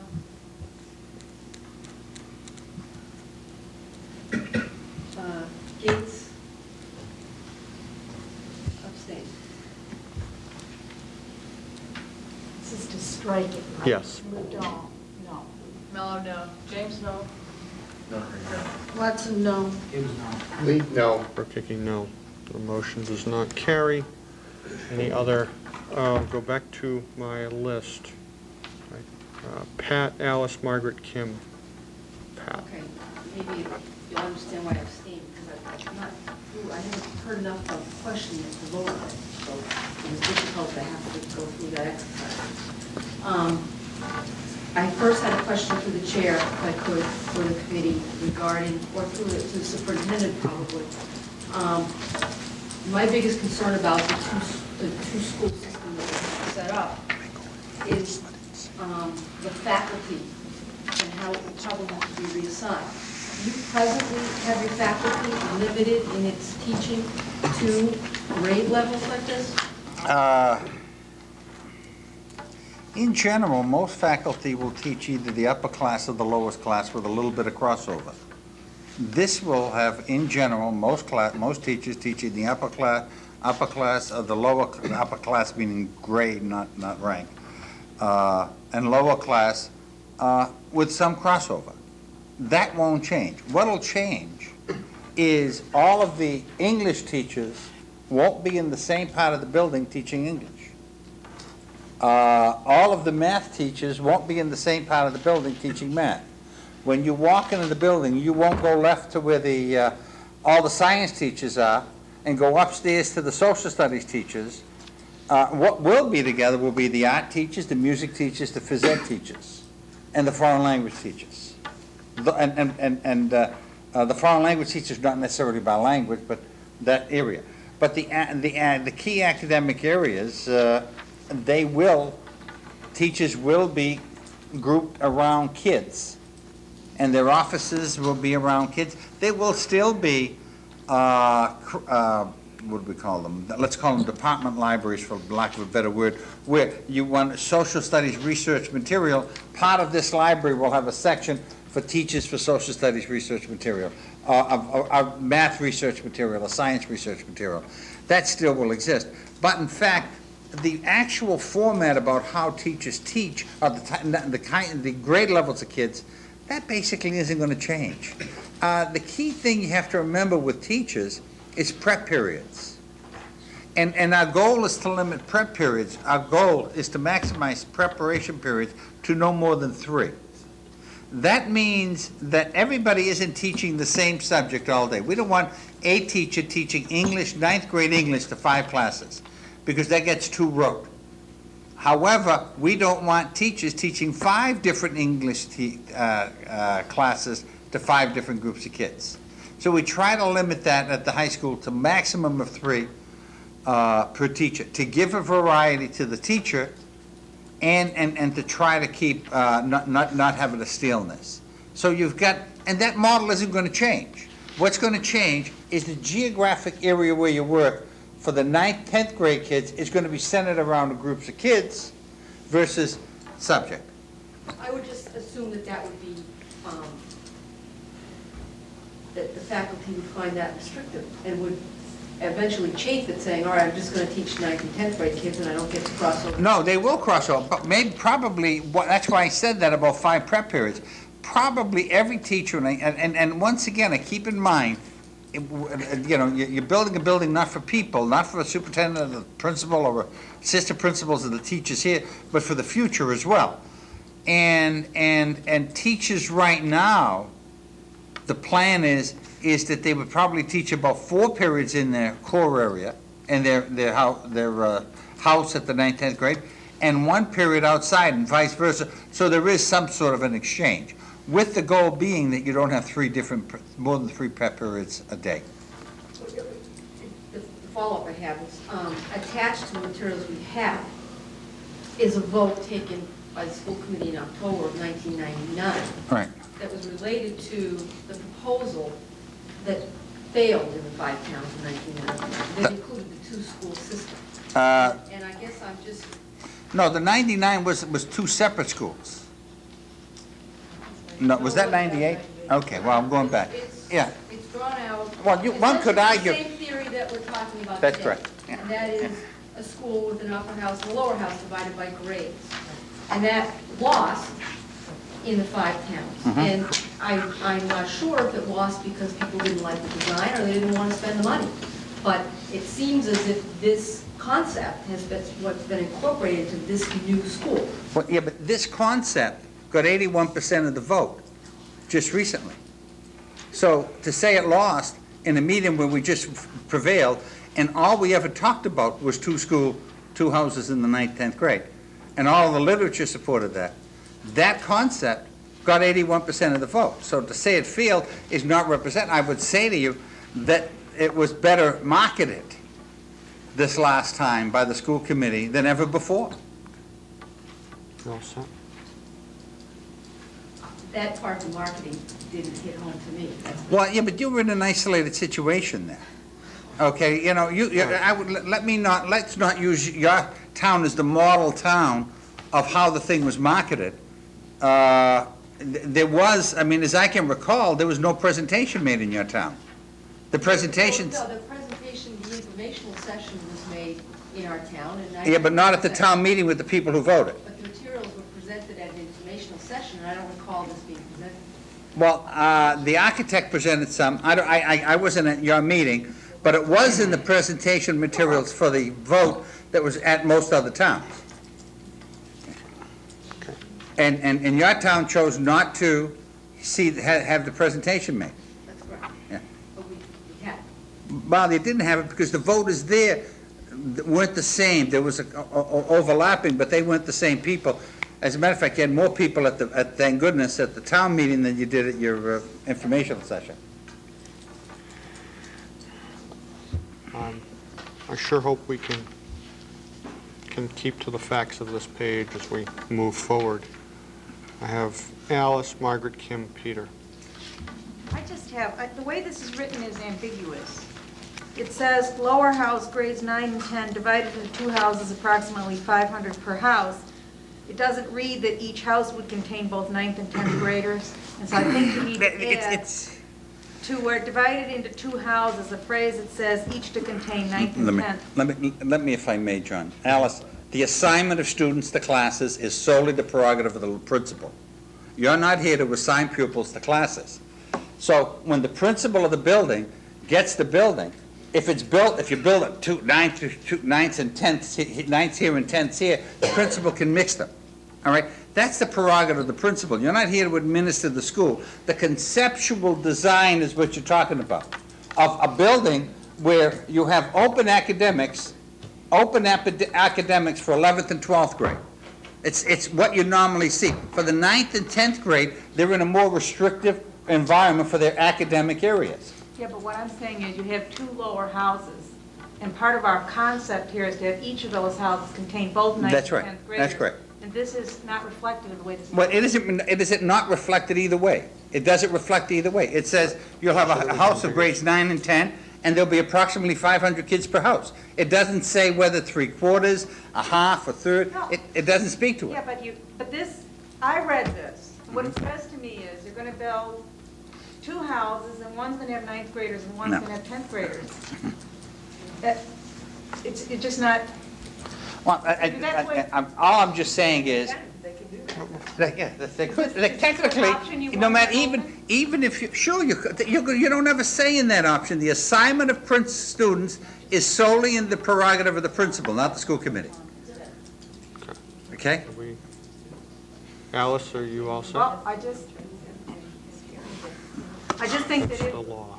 if your goal is to have those houses multi-grade level, it's not reflected here. That's my point. Then reflect it, doesn't change anything, I'm just saying that to you, that's all. Margaret, Kim, Peter, Julie. Yes, I'm on the education subcommittee, and my understanding of the configuration is that the houses would contain, according to Principal Pandicio, each house would have half the 9th grade and half the 10th grade. That was the way it was intended. That's right. Even though it doesn't read that way. And Mr. Pandicio said that this had come about as a result of a good deal of work, extending back some months or even years, and that there had been input given by teachers and other members of the staff into this particular configuration. It was one that he enthusiastically supported. He said there was good support on the part of the teachers, and he also indicated there were certain advantages to the students. First of all, they would be clustered in certain areas, and they would not lose valuable instructional time traveling from one class to another. So that they would be in an area, particularly in those first 2 critical years, when they're coming from middle schools and need to adjust to the larger school atmosphere. It's a way of constructing a smaller school within the larger school. And it gives the advantage of the students to get to know the teachers and for the teachers to get to know them. And I also want to reiterate that I think this body has already approved this. It was included in one of the architect's reports, in the specifications and design, and it was not only in the presentation, but I believe this body has already approved it. I was a little surprised at the time that there was no deliberation. It was before some of you came to us. But if there needed to be discussion, I believe it should have been brought up at this time, and I really think that this should be researched. Not that we can't go back and move it again, Mr. Chairman. Well, right now, we're acting on the main motion as amended. There's no amendments on the floor to this document. So the document reflects what's on the page plus your amendment. Kim, Peter, Julie. John, it was a while ago, so I think I've forgotten half of what I going to bring up. But to make it quick, Julie and I were just discussing the same thing Margaret said as far as these ed specs, the way it is written, it makes it very difficult to understand what we heard from Dr. Pandisio last week as far as the lower school with 9 and 10 half, grade 9 and half 10 in one school and then the other. And, you know, I'm looking in our minutes, it says that the final discussion on this as far as the education specs is supposed to be, I think, February 24th. Next meeting. So I guess why is, if this is in here, and Margaret, I know you're saying we already voted on it, but it looks like, you know, the true vote is February 24th. So we're having all this discussion about it tonight. It should be the 24th. I don't know how we can get it out of there to make it less confusing. But can't we say ed specs will be adopted by the school committee on February 24th? Can I amend it to say that? Because this isn't, everybody's very confused about this. And secondly, well, I'll let you do that, and then I have a quick follow-up. If I may, to solve that. Just say the great houses, to avoid that and not get a bad message out, may I suggest, just say houses should include 9th and 10th graders. If that's what you want, that doesn't say it doesn't, that doesn't change anything. But if that makes you happy, then do it. That's what this is for. Make the motion. I'll make the motion to strike, not strike to, I don't know, what did we just say, rewrite it? Even written, you make it. Divide the houses. Divided into 2 houses, each containing both 9th and 10th graders. Mm-hmm. Second. All right. And again, to clarify, we are voting on the Wait a second. Hold, Kim, who seconded it? Allison. Are you on just on discussion amendment? The discussion is simply on adding that phrase, each containing both. Divided into 2 houses, each containing both 9th and 10th graders. And the next dot stays the same. Is there any new discussion on this amendment? Peter, good, you're next on my list. I was You want? I will come back to you. I'll keep it to the amendment, although I have some other issues with the document, including, I think, a typo. When 81% of the voters, the 10% of the voters that went to town meetings or whatever it was, voted to support the one high school, we got one school. The principal is going to have the primary authority on how this gets divided up. Unless we're prepared to make policy, whether we have horizontal houses or vertical houses, we lost the control when we did that. We have one principal for a 2,000-something student school.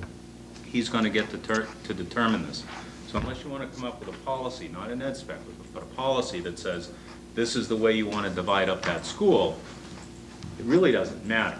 You can build the school to have this type of house structure. You can build it to have some other type of house structure. And if the principal decides that he wants to modify his student assignments that still works within that building envelope, if you will, he can do that. I don't remember the presentation including 2 houses. I went to print the informational session in Princeton and Sterling. I don't remember it. Maybe it was, but I don't remember that we actually sold that plan again. But that's beside the point. Good job. Al, you said that the literature supports houses, and I agree, but the literature supports vertically integrated houses within schools that are finite and standalone houses. They're not these arbitrary constructs. They're actually schools within schools. And I asked this, and I'm on the education subcommittee, and I was at this meeting. And I told Dr. Pandisio that I was very disturbed with the terminology here, because we're giving people the impression that we have 2 schools. Well, we don't. We, in fact, have one school, and we're trying to carve it up to mimic something else. The literature supports vertically integrated houses that are operated as schools within schools. And that literature has been distributed, and again, some of you may not have seen that, but piles and piles of this stuff, and it's easy enough to look it up. What we're doing is we're saying, let's throw in some ed spec here so that we can go forward and build this building. I agree we need to go forward and build this building. What we're doing here, as far as I'm concerned, is another experiment. It's another freshman academy. It could fail as bad or worse as the freshman academy did. And we've heard that tonight. The freshman academy, great idea. We thought it was going to be good. Well, you know what? It didn't work out. There's, at least in the literature I've seen, there's nothing, there's zero that supports this working out. In fact, this has been tried in other schools, in other districts, and I don't remember if they're rural or urban or, you know, underground. But the fact of the matter is this has been tried and it has failed. So I don't support this type of upper-lower school dividing the grades. You should have 9 through 12 and you should have 9 through 12. Could there be some crossover? I think in some cases there could be. But it shouldn't be designed that way. It should be designed specifically to keep that from happening. And I strongly, strongly feel that this upper construct, lower construct design is not what everyone else in the educational literature is saying. Now, Wachusett is its own school, and I granted that, and it's a fine school. But that doesn't mean that we're so different than all of the other schools and all of the other educators in this nation that we should try an untried experiment, and I don't support this. Thank you. Okay. Any more discussion on the amendment? And then I'm going to go back to my list.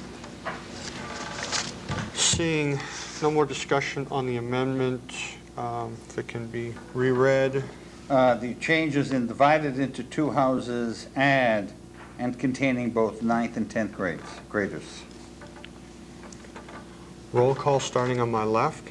Right now. Pepperoni, yes. Young, no. McDonald, no. Cornell, no. Ferguson, aye. Benson, aye. Scott, aye. Keith, aye. Good eye. Miller, aye. James, aye. Miller, aye. Watson, aye. Cleat, aye. Rokicki, aye. Motion carries. Back to Kim. My last question was quickly, it was a follow-up on something Cliff had said that Dr. Tutela had responded to. The thing about the incentives and the penalties, Dr. Tutela, what would be an incentive that early completion versus penalty? Well, that wouldn't be here. That would be in direction of the, that's not germane to this motion. Right, but when you said it, I didn't have a chance to follow up and just ask, what is an I incentive? didn't, well, an incentive would be a reward versus a penalty. I know, but I'm saying. Well, it depends, I mean, I wouldn't be able to know. Money? Yeah, I mean, it's, Contractor? that's right. If he finishes the job He below gets paid. budget. Okay. See, but what people fail to realize in the public sector, if I may, John, to respond a little bit. In the public sector, the contractor does not pick the subcontractors.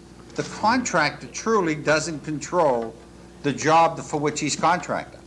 So, if the contractor, if you hire a contractor to do the whole job, it would make more sense.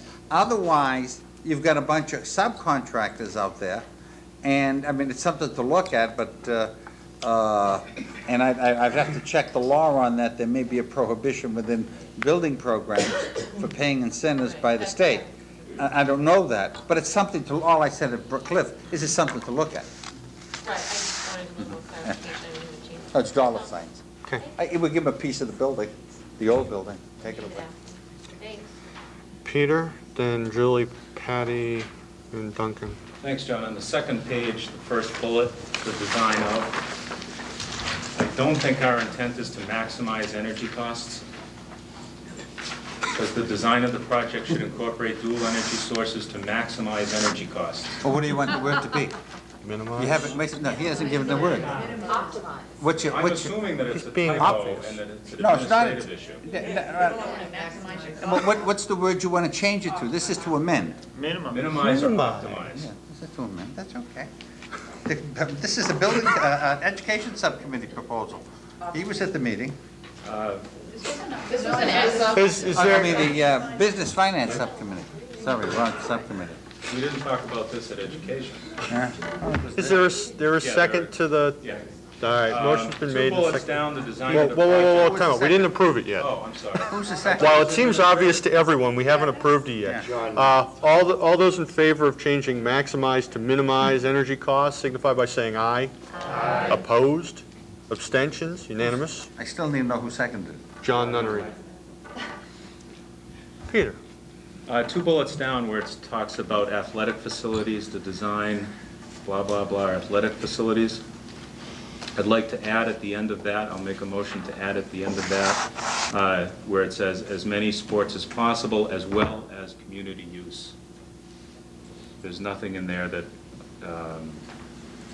really tries to hold out the gymnasium, track, et cetera, for community use. Just down further. It is down further.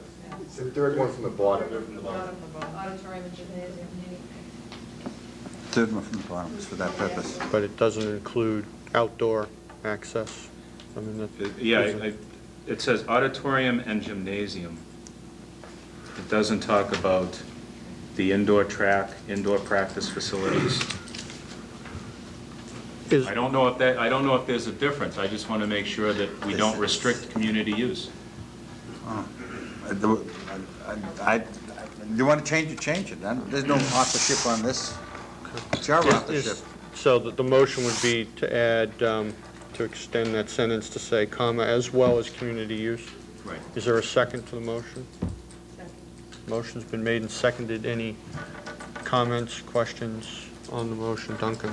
Just to point out that anytime you've got a school, the kids in the school come first. So, you try to do what you can, but boy, you get at school, there are a lot of things going on. There's not a lot of time for some of the stuff. But I mean, the auditorium's been used by different community groups in this present school.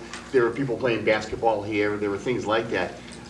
With the number of teams you have at this school, there's not a lot of extra time. It might be, when like they schedule MRIs at 2 in the morning. Carol? We have pickup basketball in the high school for men. We have, the track is used by Holden Rec or children's track meets. I support this and I believe in community use, but let's be serious, it's Holden's use, It's built in Holden and very little of the rest of the community has access to the high school as Holden does. Holden Rec uses our school, but I do support that. Are there any other comments or questions on the amendment? See if this one's going to be just as easy. All those, to reread it is to add to that bullet item, comma, as well as community use. Is that, okay. I'll see how easy this one is. All those in favor say aye. Aye. Opposed? Abstentions? Unanimous? Last one. Last one. 1, 2, 3, 4 bullets from the bottom. It's not a typo. Huh? Second line at the end. It's not a typo. Say black box theater. Black box, yeah. That's the easy part of Yeah. this. Is that administrative? That's Do administrative. we need to vote on that one? No, Okay. Otherwise, I'm not going to vote for black theater. I know that. Um, You said box. Did you say box? This was mentioned, the first time I had heard of this was at the Education Subcommittee. And everyone should know that the Education Subcommittee did not vote on this. We weren't even asked to vote on this. But we're being asked to vote tonight to include this. Dr. Tutela gave us an overview of black box theater, but I'm still not sure that there's a need. I'm not sure what our objectives are, what the costs for this facility are, what the benefits of it are, and whether it's going to be available or appropriate for community use. And until I get the answers to those questions, I wouldn't support black box theater because I don't know what it is, and quite frankly, it sounds expensive and limited to only a few people. Sure, I'd be delighted. I don't know if you're aware, there's a theater on the second floor of this building that has no community access only because of its location, that is probably about half the size of this. very limited use, is used by staff for drama. A black box theater is now being used in many of the high schools to provide a variety of academic theatric opportunities for kids.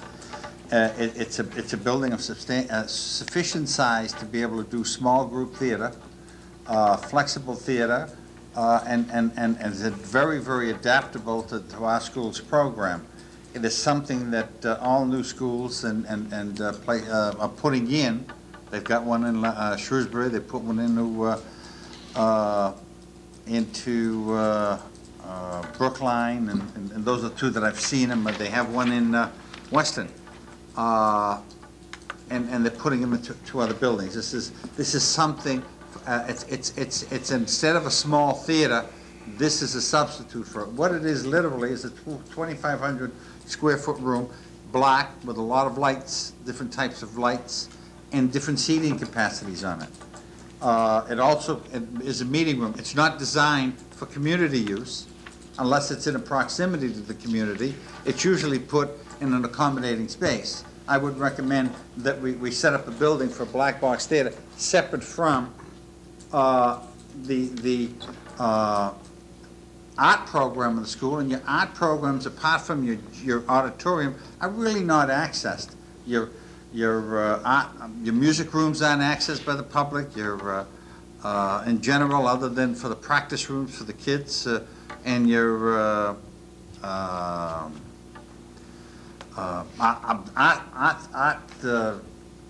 graphics aren't accessed.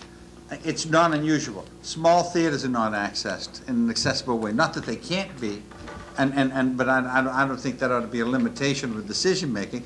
It is. We do have a theater program here. We've got the theater program. Theater is one of the best ways for students to express, and all of the literature shows that. So this provides opportunity for doing that, and right now we don't have that. Follow. I had asked about cost. Cost 2,500 square feet. I said that. Fit up. Probably no more than an art room. Lights is the only fit up you have.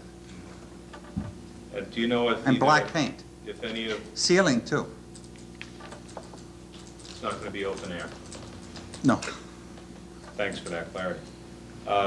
You said that there were many high schools. You mentioned Shrewsbury, which I think is a pretty reasonable comparison, Brookline and Weston, which I went through those towns this week, and I don't know that those are comparable to our district. Well, Brookline, so you know, is just about the same size as this district. Went through a renovation addition, and part of the renovation addition included a black box. I was thinking more of tax base and average income.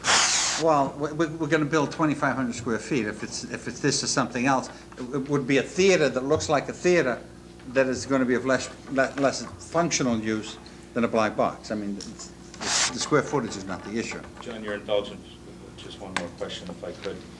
Clinton, Fitchburg, Northborough, Southborough. I haven't been in those buildings, so I can't speak to them. And I think Northborough, Southborough's got one. I don't know about Clinton. Okay, moving on. Julie, Patty, Duncan, Don. Julie? Okey doke. Patty Gates. A question regarding the design of the school and the science facilities. My concern would be, the environmental issues you will have with chemicals. I assume that, the new design requirements must be pretty stringent on disposal, et cetera. And just having them present and having access to those, will those buildings be centered towards the middle of these two schools? Oh, I don't know. You're asking a design question. I can't give you design. I can tell you that there are some grave restrictions on chemistry, on science laboratories, including collection tanks and eye washers and chemical control. There's costs also in terms of... Well, the cost, no matter where you put them, the cost doesn't change. I mean, the science rooms as being discussed now in the houses would be adjacent to each other. So back to back, like you would put your toilets back to back, just to have a common collection. but there are major EPA issues that you've got to, and DEP rather, issues that you have to address with science labs. The issue of having those central things I think are important in terms of keeping our costs down. But I just as my final comment, I have concerns about the two houses divided into upper and lower grades, the same reasons that Peter's talked about.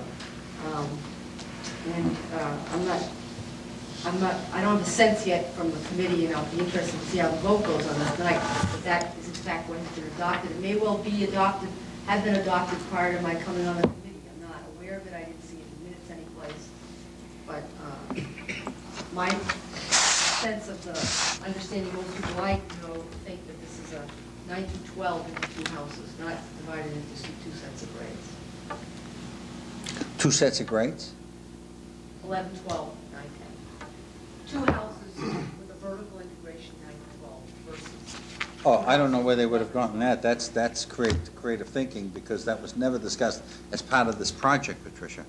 This project was always discussed as two schools, and the lower school being divided from 1999, and public, and those are discussions provided by people that wanted two different schools, and that's how they described it.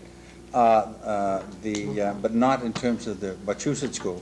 Nothing in any proposal ever presented by this committee, other than the two separate schools, ever discussed that way. So the two grade system, 11, 12 in one here, and then the 9, 12 in the other, that is the system that the architects used to make the proposals that we just voted on. And of the one school proposal that you referred to earlier, and it's been with us for quite a while. Duncan and Don. A lot of these points in this third section of the project designer are things that we certainly would, you may not see every single one of them in the final project. These are things we'd like to see, that we're asking them to be in there. But I would hope, Peter, that we put it something like a black box theater, and if it's something that is affordable to the project, that offers an educational opportunity to students in theater, just because Brookline and Weston have them, I don't think of Wachusett as their poor second cousin. We are getting a higher reimbursement rate probably in Brookline and Weston. If it's good enough for them, it should be good enough for our students here. We have terrific students here. We have a terrific high school here. I don't want to start cutting things out because we have a lower tax base or a lower amount of money. We are getting, probably, as I said, a higher reimbursement rate than Brookline and Weston. And I'd like to put in what we can. And this upper and lower house, 9, 10, 11, 12, you've got students, by the time they're juniors and seniors, branching out into other areas. Some kids are going on to college, some kids are going to engineering school, some kids are going to be art majors at Syracuse, some kids are going to be theology students at BC.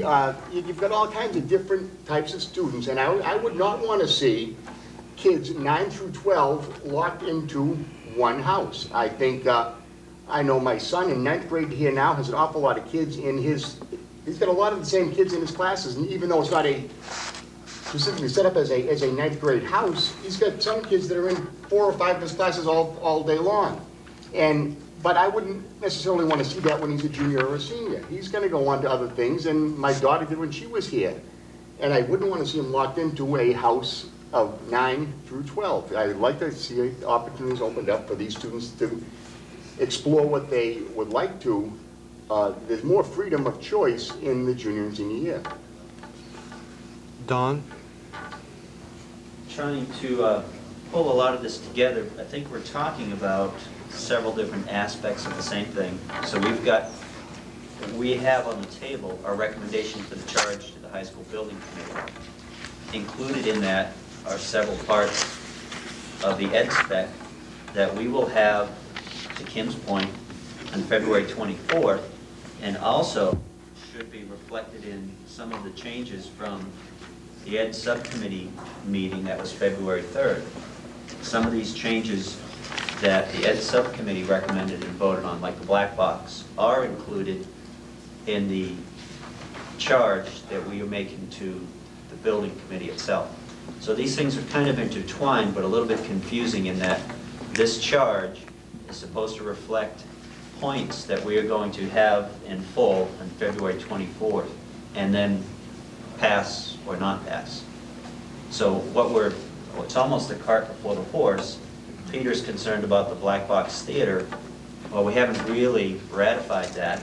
That should be February 24th, but it's reflected in the document that we are committing to tonight. So really, to Peter's point, we haven't all agreed that, for instance, the black box theater is the best thing, but we're putting it into the document tonight and then kind of ratifying the whole ed spec in 2 weeks. It's almost the cart before the horse. So we do have to have a good structure to send forward to the building committee and then into the DOE. So maybe there's a need to ratify most of this, or at least part of this tonight. But we really haven't seen the whole big picture that's planned for the 24th. Well, if I may, everybody's been shared with the big picture as it stands right now, and as the Education Subcommittee, that is contained within the, in the report. You know, we're paralleling things here. I mean, the question comes up, if you remove the black box, do we remove it from the ed spec because you're saying you don't want it? You know, there's a lack of clarity there. And I don't think that's your intent, Don, but really, when you have a proposal in front of you that says something, and then you delete to administration, who the person that's your chief executive officer, that means don't include. That's what delete means. Okay, then let me ask you this. I mean, you're better off not acting on the whole thing until such time as you act on the ed specs than starting to tinker with Tom here. I don't mean Tom Pendicio, I'm talking about this document. I think this is the cart, and it is part of, this is saying, this is what you want in the cart, not the horse, and that's why the sequence. I mean, we spent a lot of time on Upper Lower House. I mean, I need to tell you, if you don't want to go that way, you need to be emphatic about it, and you need to do that ASAP, because the whole machine has been motioned in that way. Mr. Chairman, then, Yes. then if we remove the particularly controversial aspects, bullet points from the charge, we ratify in 2 weeks the ed spec that may or may not have, for instance, a black box theater in it. That doesn't preclude tonight's action, taking it off the bullet list, does not preclude it from ending up in the final product, if in 2 weeks we include it in the ed spec. We have that prerogative, we can do it in that order. If we include it now, then it has to be part of the ed spec, because we're charging the building committee to build one. So what we might recommend is, if that's a concern for more than one member, take it out tonight. It's already in, it's already been voted on as a change by the Education Subcommittee. No, by the Business Finance Subcommittee. You voted on this. What is this, minutes from the subcommittee? That's the Business Finance Subcommittee. Right. Those, No, this is the Education Subcommittee. It's in your report. Oh, was there?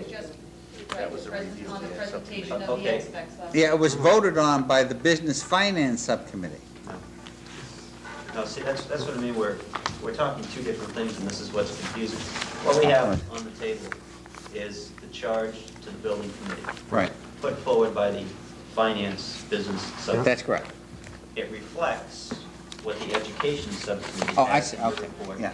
And we will have the full show on February 24th, including the administration and staff recommendations to the specs. Is that correct? That's where we read this, that on the 24th, we'll have the whole ed specs. You will have the ed specs, that document with the square footages on it, Right. number of classrooms, and... Right, one of the That's right. changes, for instance, is the black box theater added to That's that right, list. that's correct. From the S&H report, Ed That's right. Subcommittee added it to the list. So maybe that's controversial. Maybe we take what we can, and we do have to have 99% of this. But if that black box theater is a controversial point, we can still pass it on the 24th, but we have to have this passed tonight, so let's take it off of this tonight. I don't think you have to have this passed tonight. I mean, you know, John is going to start, you don't have any interviews going on, It's at the point in time of the charge to the committee. So he's got to set up a committee before. This was merely asked for of a charge. If we go back to history, you wanted a charge, I agree to put together a draft for something for you to review, which you've been reviewing, but I don't see, the charge is when the committee is appointed, not before the committee is appointed. So I'm just saying, if you're going to defer it, defer the whole document, and then do your ed specs if you want to think that's first, and then put this after it. Well, Mr. Chairman, however you want to handle that, to get the product that we need when we need it. Table the charge. If we want to table this or not until we see the full spec. You know, No? Are you depends making a on- motion? Are you making a motion to table it? Don has the floor. Yeah, I will make the motion to table the charge from the committee to the Is there a high school second? building. Motion's been made and seconded. No debate requires a majority.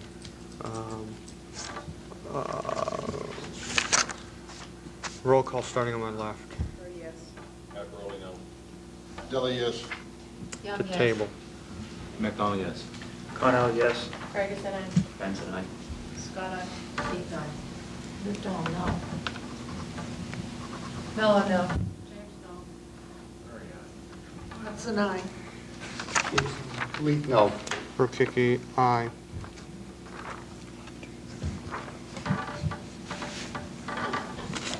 Twelve ayes, 6 noes.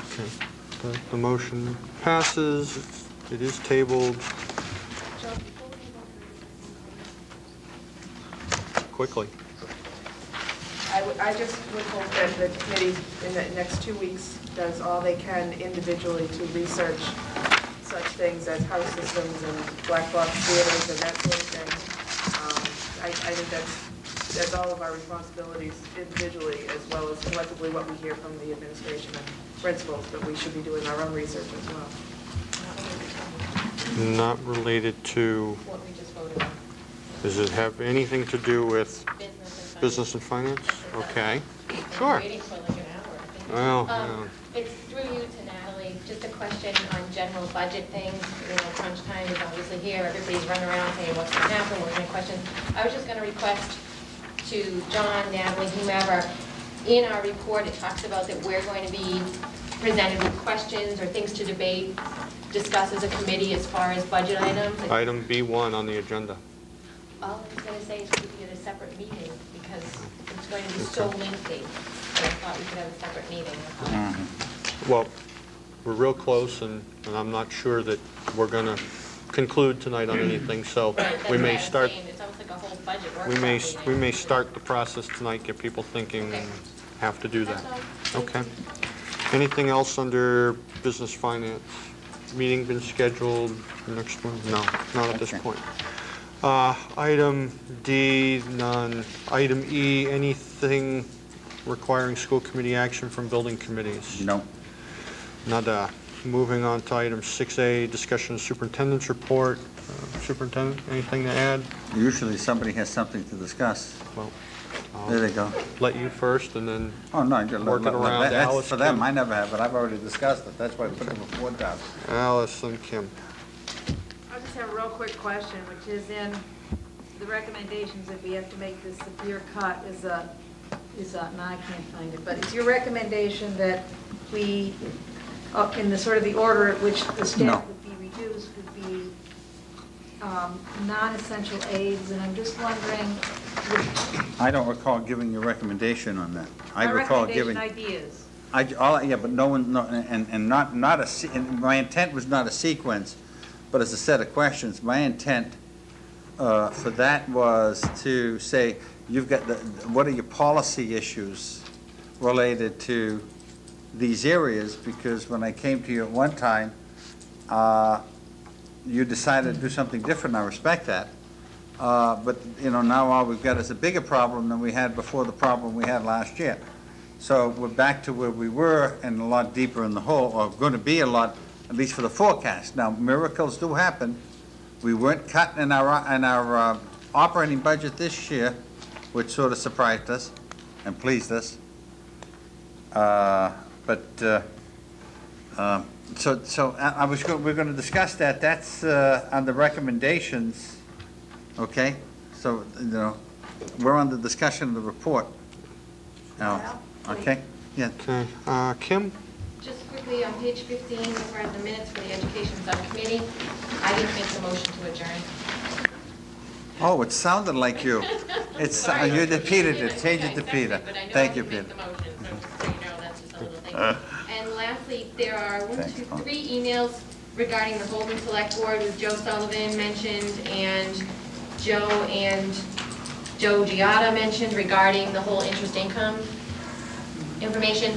And with the joint meeting that we had with them back in, I don't remember, 2 weeks ago, they presented me with the motion as far as the use of interest income generated for school borrowing, and just wanted to mention tonight that they had taken that vote, and I know you responded about... Well, yeah, but you've already, the committee, what I responded with is, first of all, I had made that recommendation 3 months ago. The committee acted on it about a month ago. The committee doesn't have the domain to direct that purpose, but they have the domain to urge the future committee to do that. It's at the point of which the utilization is made. I mean, you're going to be in a tough bind when you're going to be in a, let's say we're in a decision of laying off 10 teachers and there's $500,000 sitting there.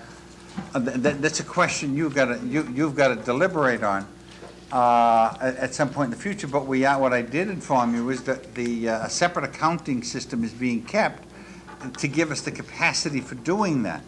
I think we've always discussed, and at least this superintendent has always advised you, that interest pay, apart from what, let's say, Holden did, because Holden put it in their cash book for other projects and wouldn't use any of their stabilization fund for the construction of our project when they collected it under that domain, when they started the first motion.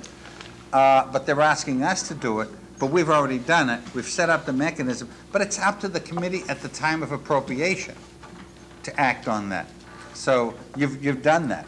We've done what we're going to do, which is set up a separate bank account. That's fine. I just wanted to restate, we did, Duncan and I actually that night thought that there had been Yeah. a vote taken. Yeah, but we I did. You say did vote on that. I think it was I unanimous, think it as a matter of was, fact. It was unanimous when we went and looked at it. And I mean, we're all at this table. Everybody's in concurrence at the hope, but it's a hope. I don't think you can make it. And the issue I'm trying to make to you is you can't guarantee that. Okay. Carol?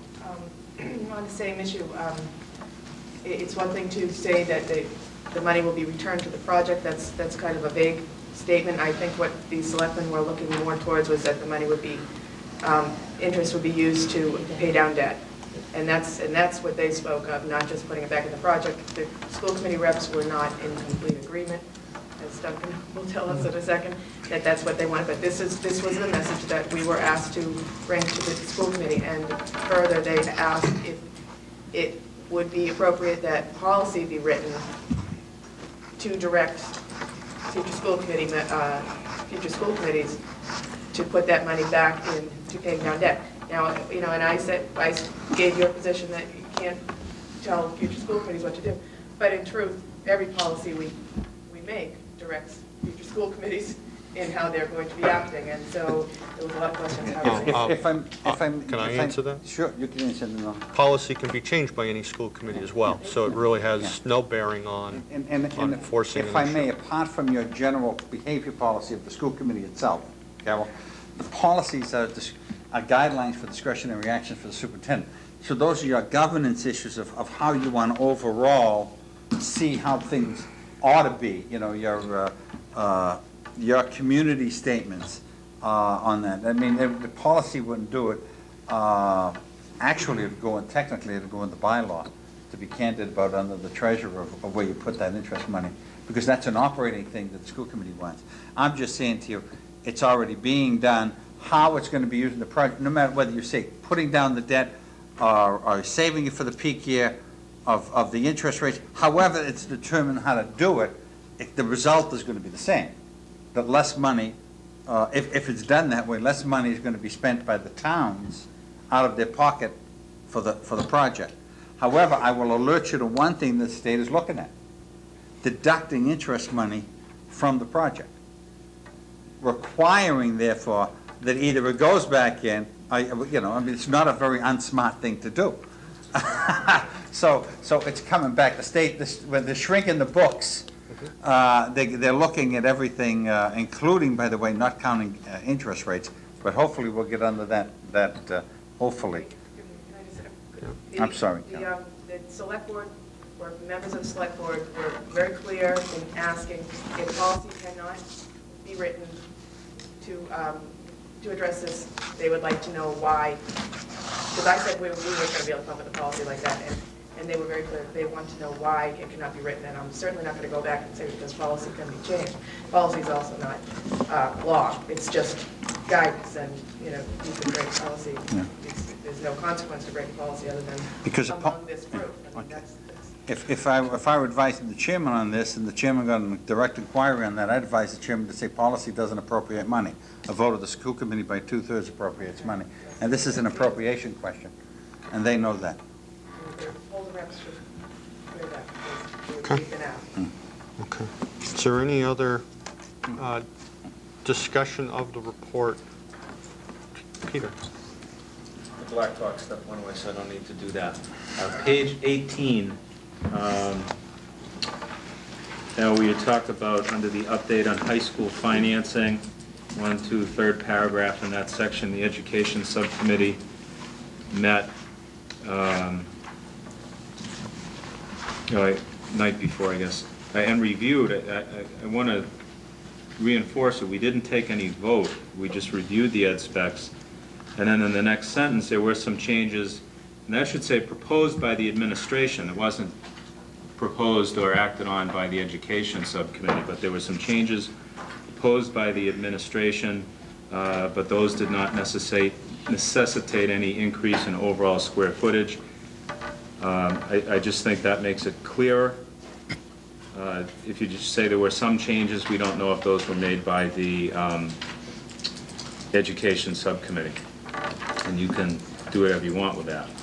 And then on page 6 of the superintendent's report, talking about the potential of having to reduce instructional staff.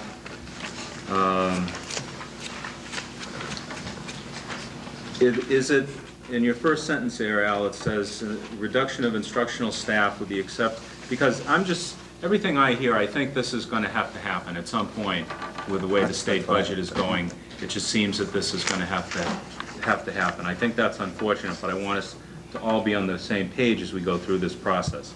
Reduction of the instructional staff, with the exception of kindergarten, shall be implemented equitably to ensure that grade levels and schools are similarly impacted. Is that a policy of the district? No. It's a practice of the district. It's a practice of the, See, what the big difference here is I said kindergarten, but that's with the assumption that if you said kindergarten should lose the teacher aide in the classroom, then you can't, I think it would be a compounding of an issue. The committee might say,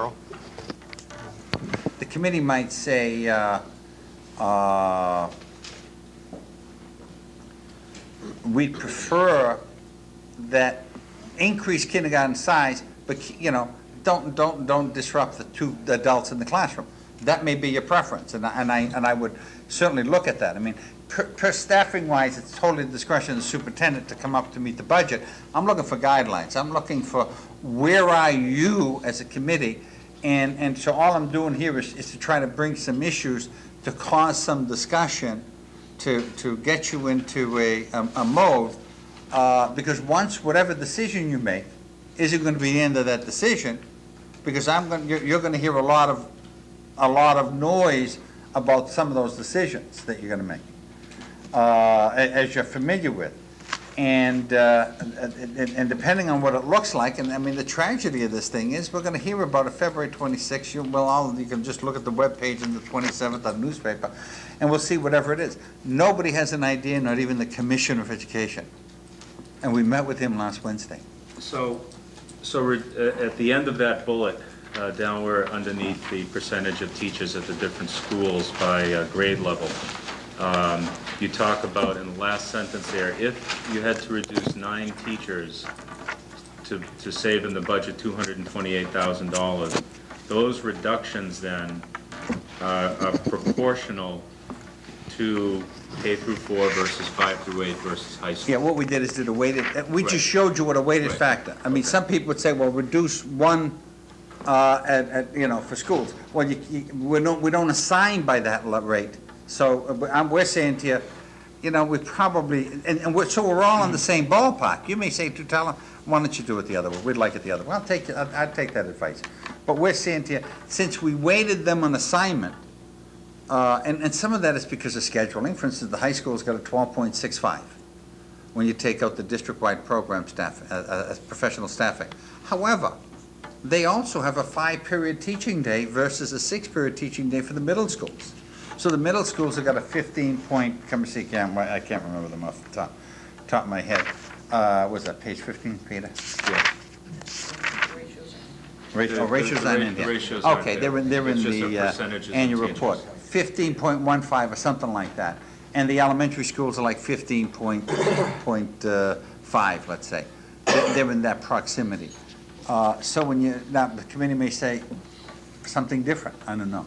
I do know this. As you increase class size up here, you have a major problem on the second floor in some of the rooms. They're 650 square foot. They are with 25, 26 kids in them.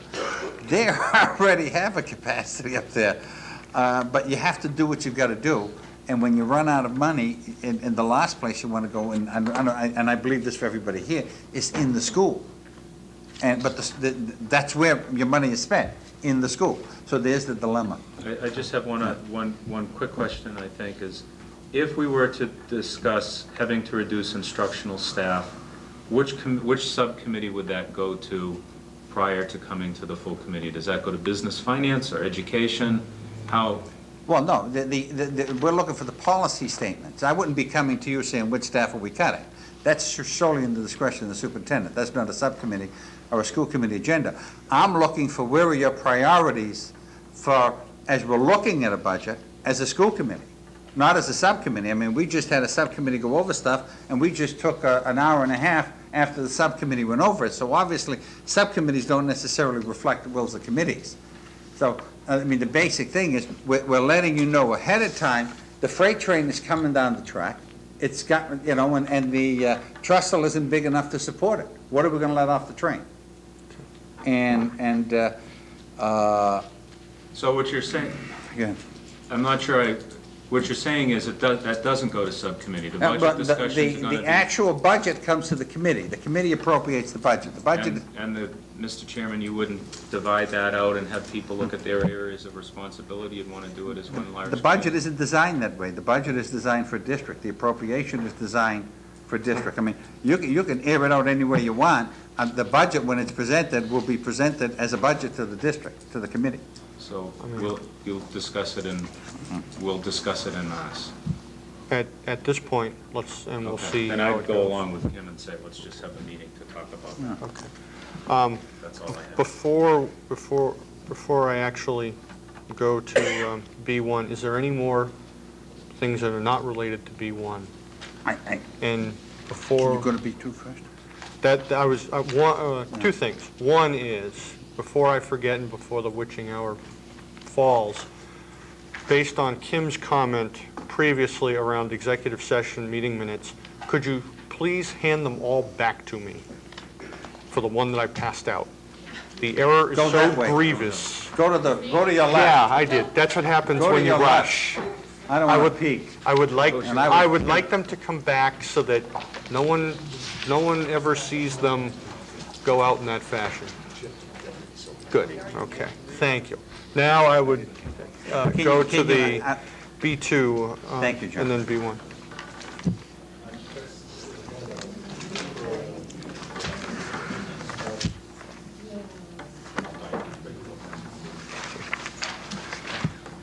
Superintendent. We've already had one individual called up to service, armed service, and left today, as a matter of fact, is the official date of leaving, although he was called back the Monday to go to the training session. And I don't know exactly, because they don't report at the door how many are in reserves. So, but my guess is 5 or 6 individuals. When they leave, There is a medical program, I can't speak to it, that the services give you. However, if they want to continue on the program, and this individual, by the way, happens to have a pregnant wife, I did not know at the time I proposed this, but it just compounded the issue. And this would be for any individual, has to pay what's known as COBRA, which is up to 102% of their health insurance. Right now, we pay 75, which is 75% is about $5,000 in that range for a family plan. This gives them exposure. It's not a good time to give an exposure, but you know, sometimes you just come to things that you think are right and you bite the bullet on it. I think this type of support for any staff member that's called into the armed services, at least to the year, and I put a terminal date on it, June 2004, maximum, and I'd like to also say, and the person is in the military service. Because I just read something with Steve, that after you leave the military service, you have 90 days in which to get your job back. Okay? So I don't want, somebody's out there thinking they want the job back or not, I don't know if I want to be paying them health insurance benefit while they're thinking. Let them know that think fast, you're going to come up with some cash. So what I'd like to do is extend that and just add to that, call and stay in the military service. But that would be my recommendation. Right now, it's an exposure of $5,000 for next year, plus whatever it is for the rest of this year. You know, this would apply automatically to anybody else. I have not heard of anybody else being called up. Doesn't the government automatically cover someone that could call the service? No, not for COBRA. They do have their own separate medical plan, okay, but not, there is a provision that says that if they want to keep the medical plan they're on, they have to buy into it with 102%. I don't know what the proportion of the government is. There is some medical plan, but this... Stuff, you know, when you went into the service or whatever, the government automatically but gave you care in some shape or form. Yeah, they do that, but don't forget, these families are going to stay here. Right. And not going like, you know, where the family goes with somebody, they get the benefit Then of... they get switched to the medical services they receive, perhaps. Yeah, well, there is some of that, but... I'm not an expert on the subject. I'm not either. I don't claim to Lend be. itself to think that once someone gets called to active service, it becomes kind of the government's responsibility. Do you have any more on that, Steve? The first 31 days, we have to cover them. After that, up to 18 months, we can't get off them over. The problem with the CHAMP is the TRICARE program, which is what the military has.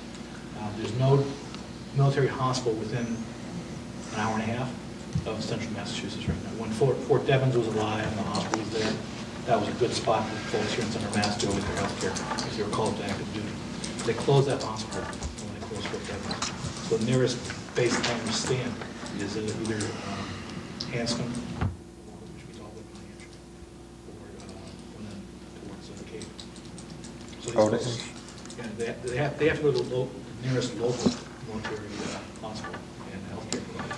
Now, a number of providers in Worcester do accept Champus or TRICARE, but not all of them do. They don't have it. The superintendent has made a recommendation. Is there a motion to the same? The superintendent's recommendation. Is there a second? Second. Motion's been made and seconded. Any further discussion? Peter? This is a real difficult, kind of a dilemma, because although we only have one person now, we could have, I mean, technically there is no upper limit. And I certainly, I just want to play both sides of this, knowing a little bit about the insurance. First of all, somebody signs up for the reserves, they know what the insurance issues are. That's not unknown to them. They get oriented, they get at least annual bulletins as far as what's going to be covered, where they're going to have to go. They're going to have to go to Hanscom Air Force Base, which is in Bedford, Mass. Or any other one. But they can also get dispensation. Particular pregnancy is a typical one where they don't have to go that far for care. They can finish continuation of care with their current provider. If they don't take TRICARE or Champus, they'll find somebody local that can. The risk here is that there could be loss of continuity of care. Whoever's in the reserves knows that signing up. That being said, I don't want to appear to be unpatriotic and not support people going into the military because, I mean, that I think we owe them at least that much. The number of people that are going off and the number of people whose lives are disrupted is tremendous for us. It's only been one person. But I try to give it the business, the litmus test. How many businesses are going to be able to afford or to be able to increase their expenditures in today's economy for whatever reason,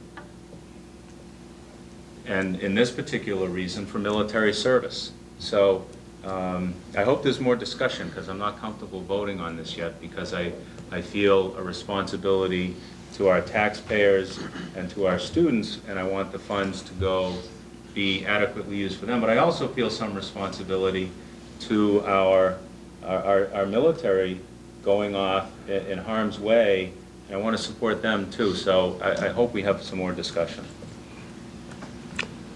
Cliff. Oh, I'm sorry, Don, then Cliff. Exactly to Peter's point, the impact here isn't going to be on the service member, it's going to be on the service member's family. He's going to have adequate coverage wherever he is.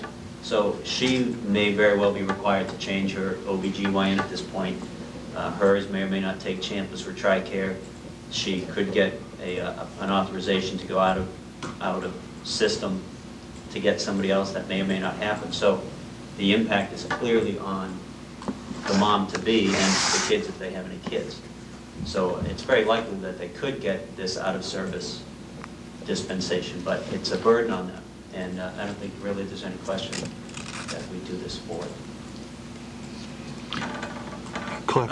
Would there be a dollar cap that we might want to put on this, just so that we do have some sort of a cost control in place so that it doesn't get out of control?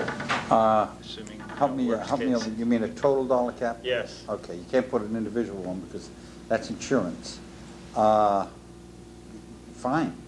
I mean, I know of one, I mean, I'm coming to you, but I do know this exposure. Rather than a dollar cap, what if you limit it to the first five individuals and then you reconsider, look at it later? I just threw in a number. Yeah. Say 3 or 6, 5, Individuals would be better than a dollar cap because the insurance varies. I know of 5. I just I've think been told that of some, so that we have some sort of a control in place. That's fine, I don't have a problem with that. If it becomes if I may, to follow up on Dawn, keep in mind, this is supposed to be a short-term assignment within a year. There's enough disruptions in their world, and I'm not used to feeling a sense of this kind of open-endedness in terms of coming to you with this type of thing. But I just thought, a flow of conscience happened, and which is very odd for me, so I just thought I'd share it with you. Is there No. any sort of motion on your part to? How about limiting it to 5?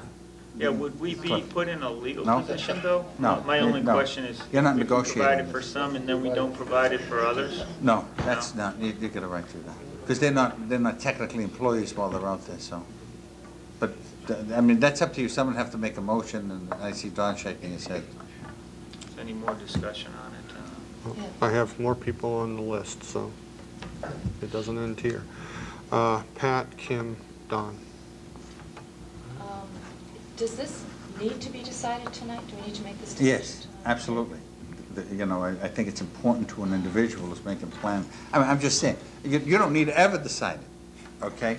I think for an individual that left today, it's important to be able to say, this person doesn't even know this is on the agenda, unless family's watching television. Not live. Yeah, well, okay, thank you. They have a real big satellite. Well, I guess, Military intelligence?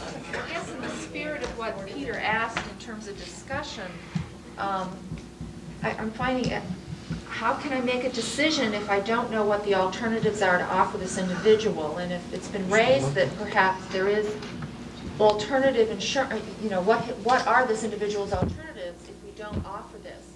Because again, I am thinking also, for every, you said $5,000, and for every $5,000 that we're going to offer in extended insurance to an individual, we're going to be cutting teachers in our budget in another couple of weeks. I mean, I don't know how to make these decisions without adequate information.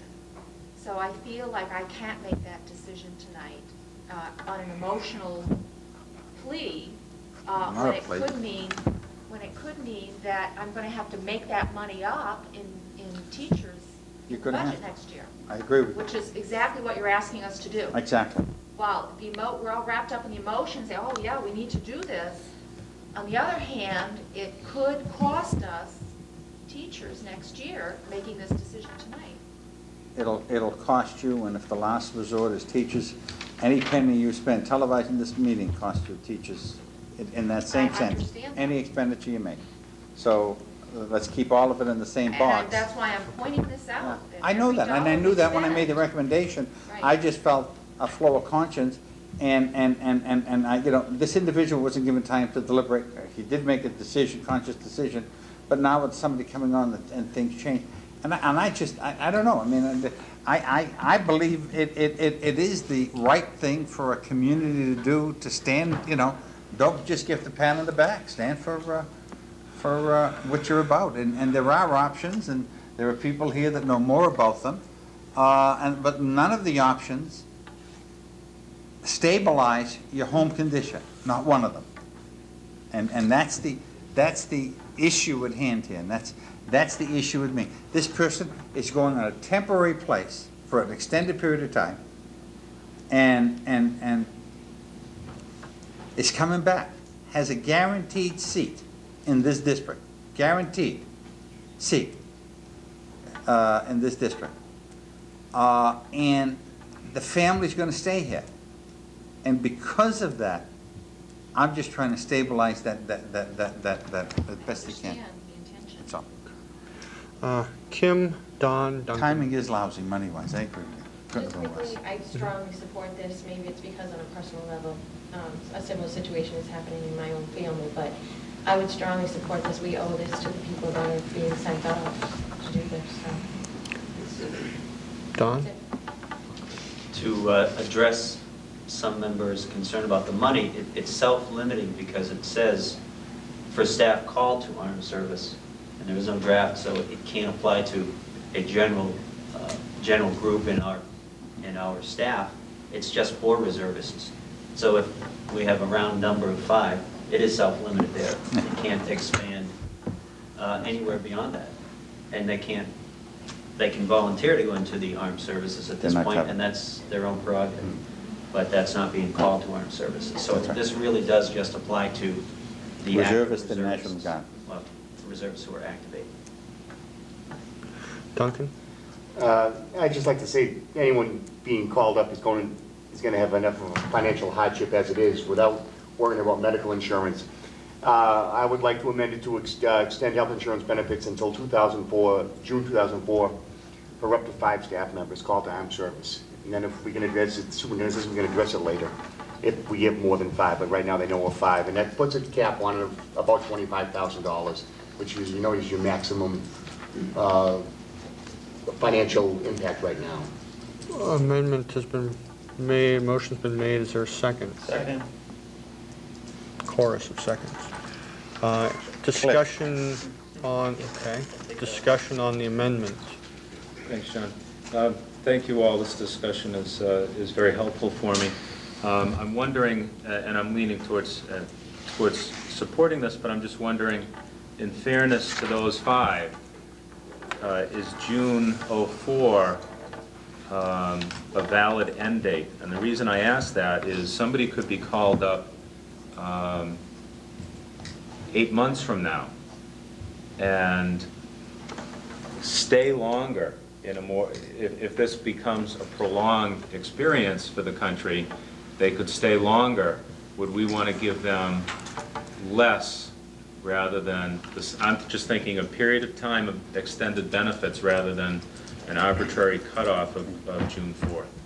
If I may, the reason why I picked June 4th is this is not intended to be a long-term experience, all right, if something does happen. The question is, then there's a sense of volunteering to continue, and I don't want to get you into that. There is opportunity, and I would agree with you, in 8 months, if this is going, and you have to remember, it's only reservists we're talking about, and National Guard, and that is the limited number. If in 8 months from now, they called up somebody because this thing extended longer than anybody thought, then I would come back to your superintendent and say, hey, you know, let's give this person the same extension that we gave to others. I would agree with you there, Peter. But I wouldn't want to change this because it'd get very complicated. And right now, we're dealing with the immediacy, and you can trust, I will be back on that if that happened, and where you are on that. I don't know if I'd come back and extend it beyond a year and a quarter, but to give a similar kind of, I don't want to call it a benefit because there's an expectation, but just a respect, yeah, for somebody. But that would change the dollar amount, right? That could potentially change. Not for 2004. Right. Yeah, but beyond that it could, but overall.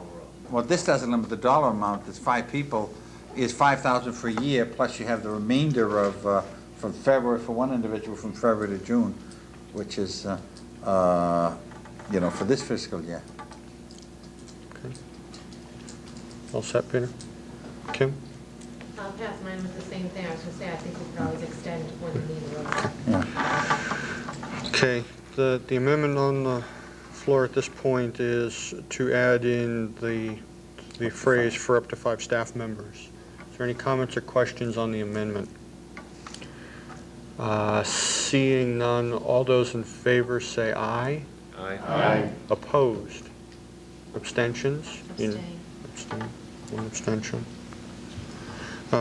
We're on the amended main motion, which is to extend health insurance benefits until 2004 for up to 5 staff members for staff called to armed service and are in and remain in military service. And stay in the military, And right. stay in the military. Okay, is there any other comments or questions, Alice? You should say active duty. 'Cause those remain Thank you, military. stay in active duty, Is thank it you. active duty? Active, thank you, that's what I meant there. Is that what you meant? There may be a different definition, being an active reserve, active duty. I'm not sure if there is a different definition in that regard. I'm not sure. But that if we- you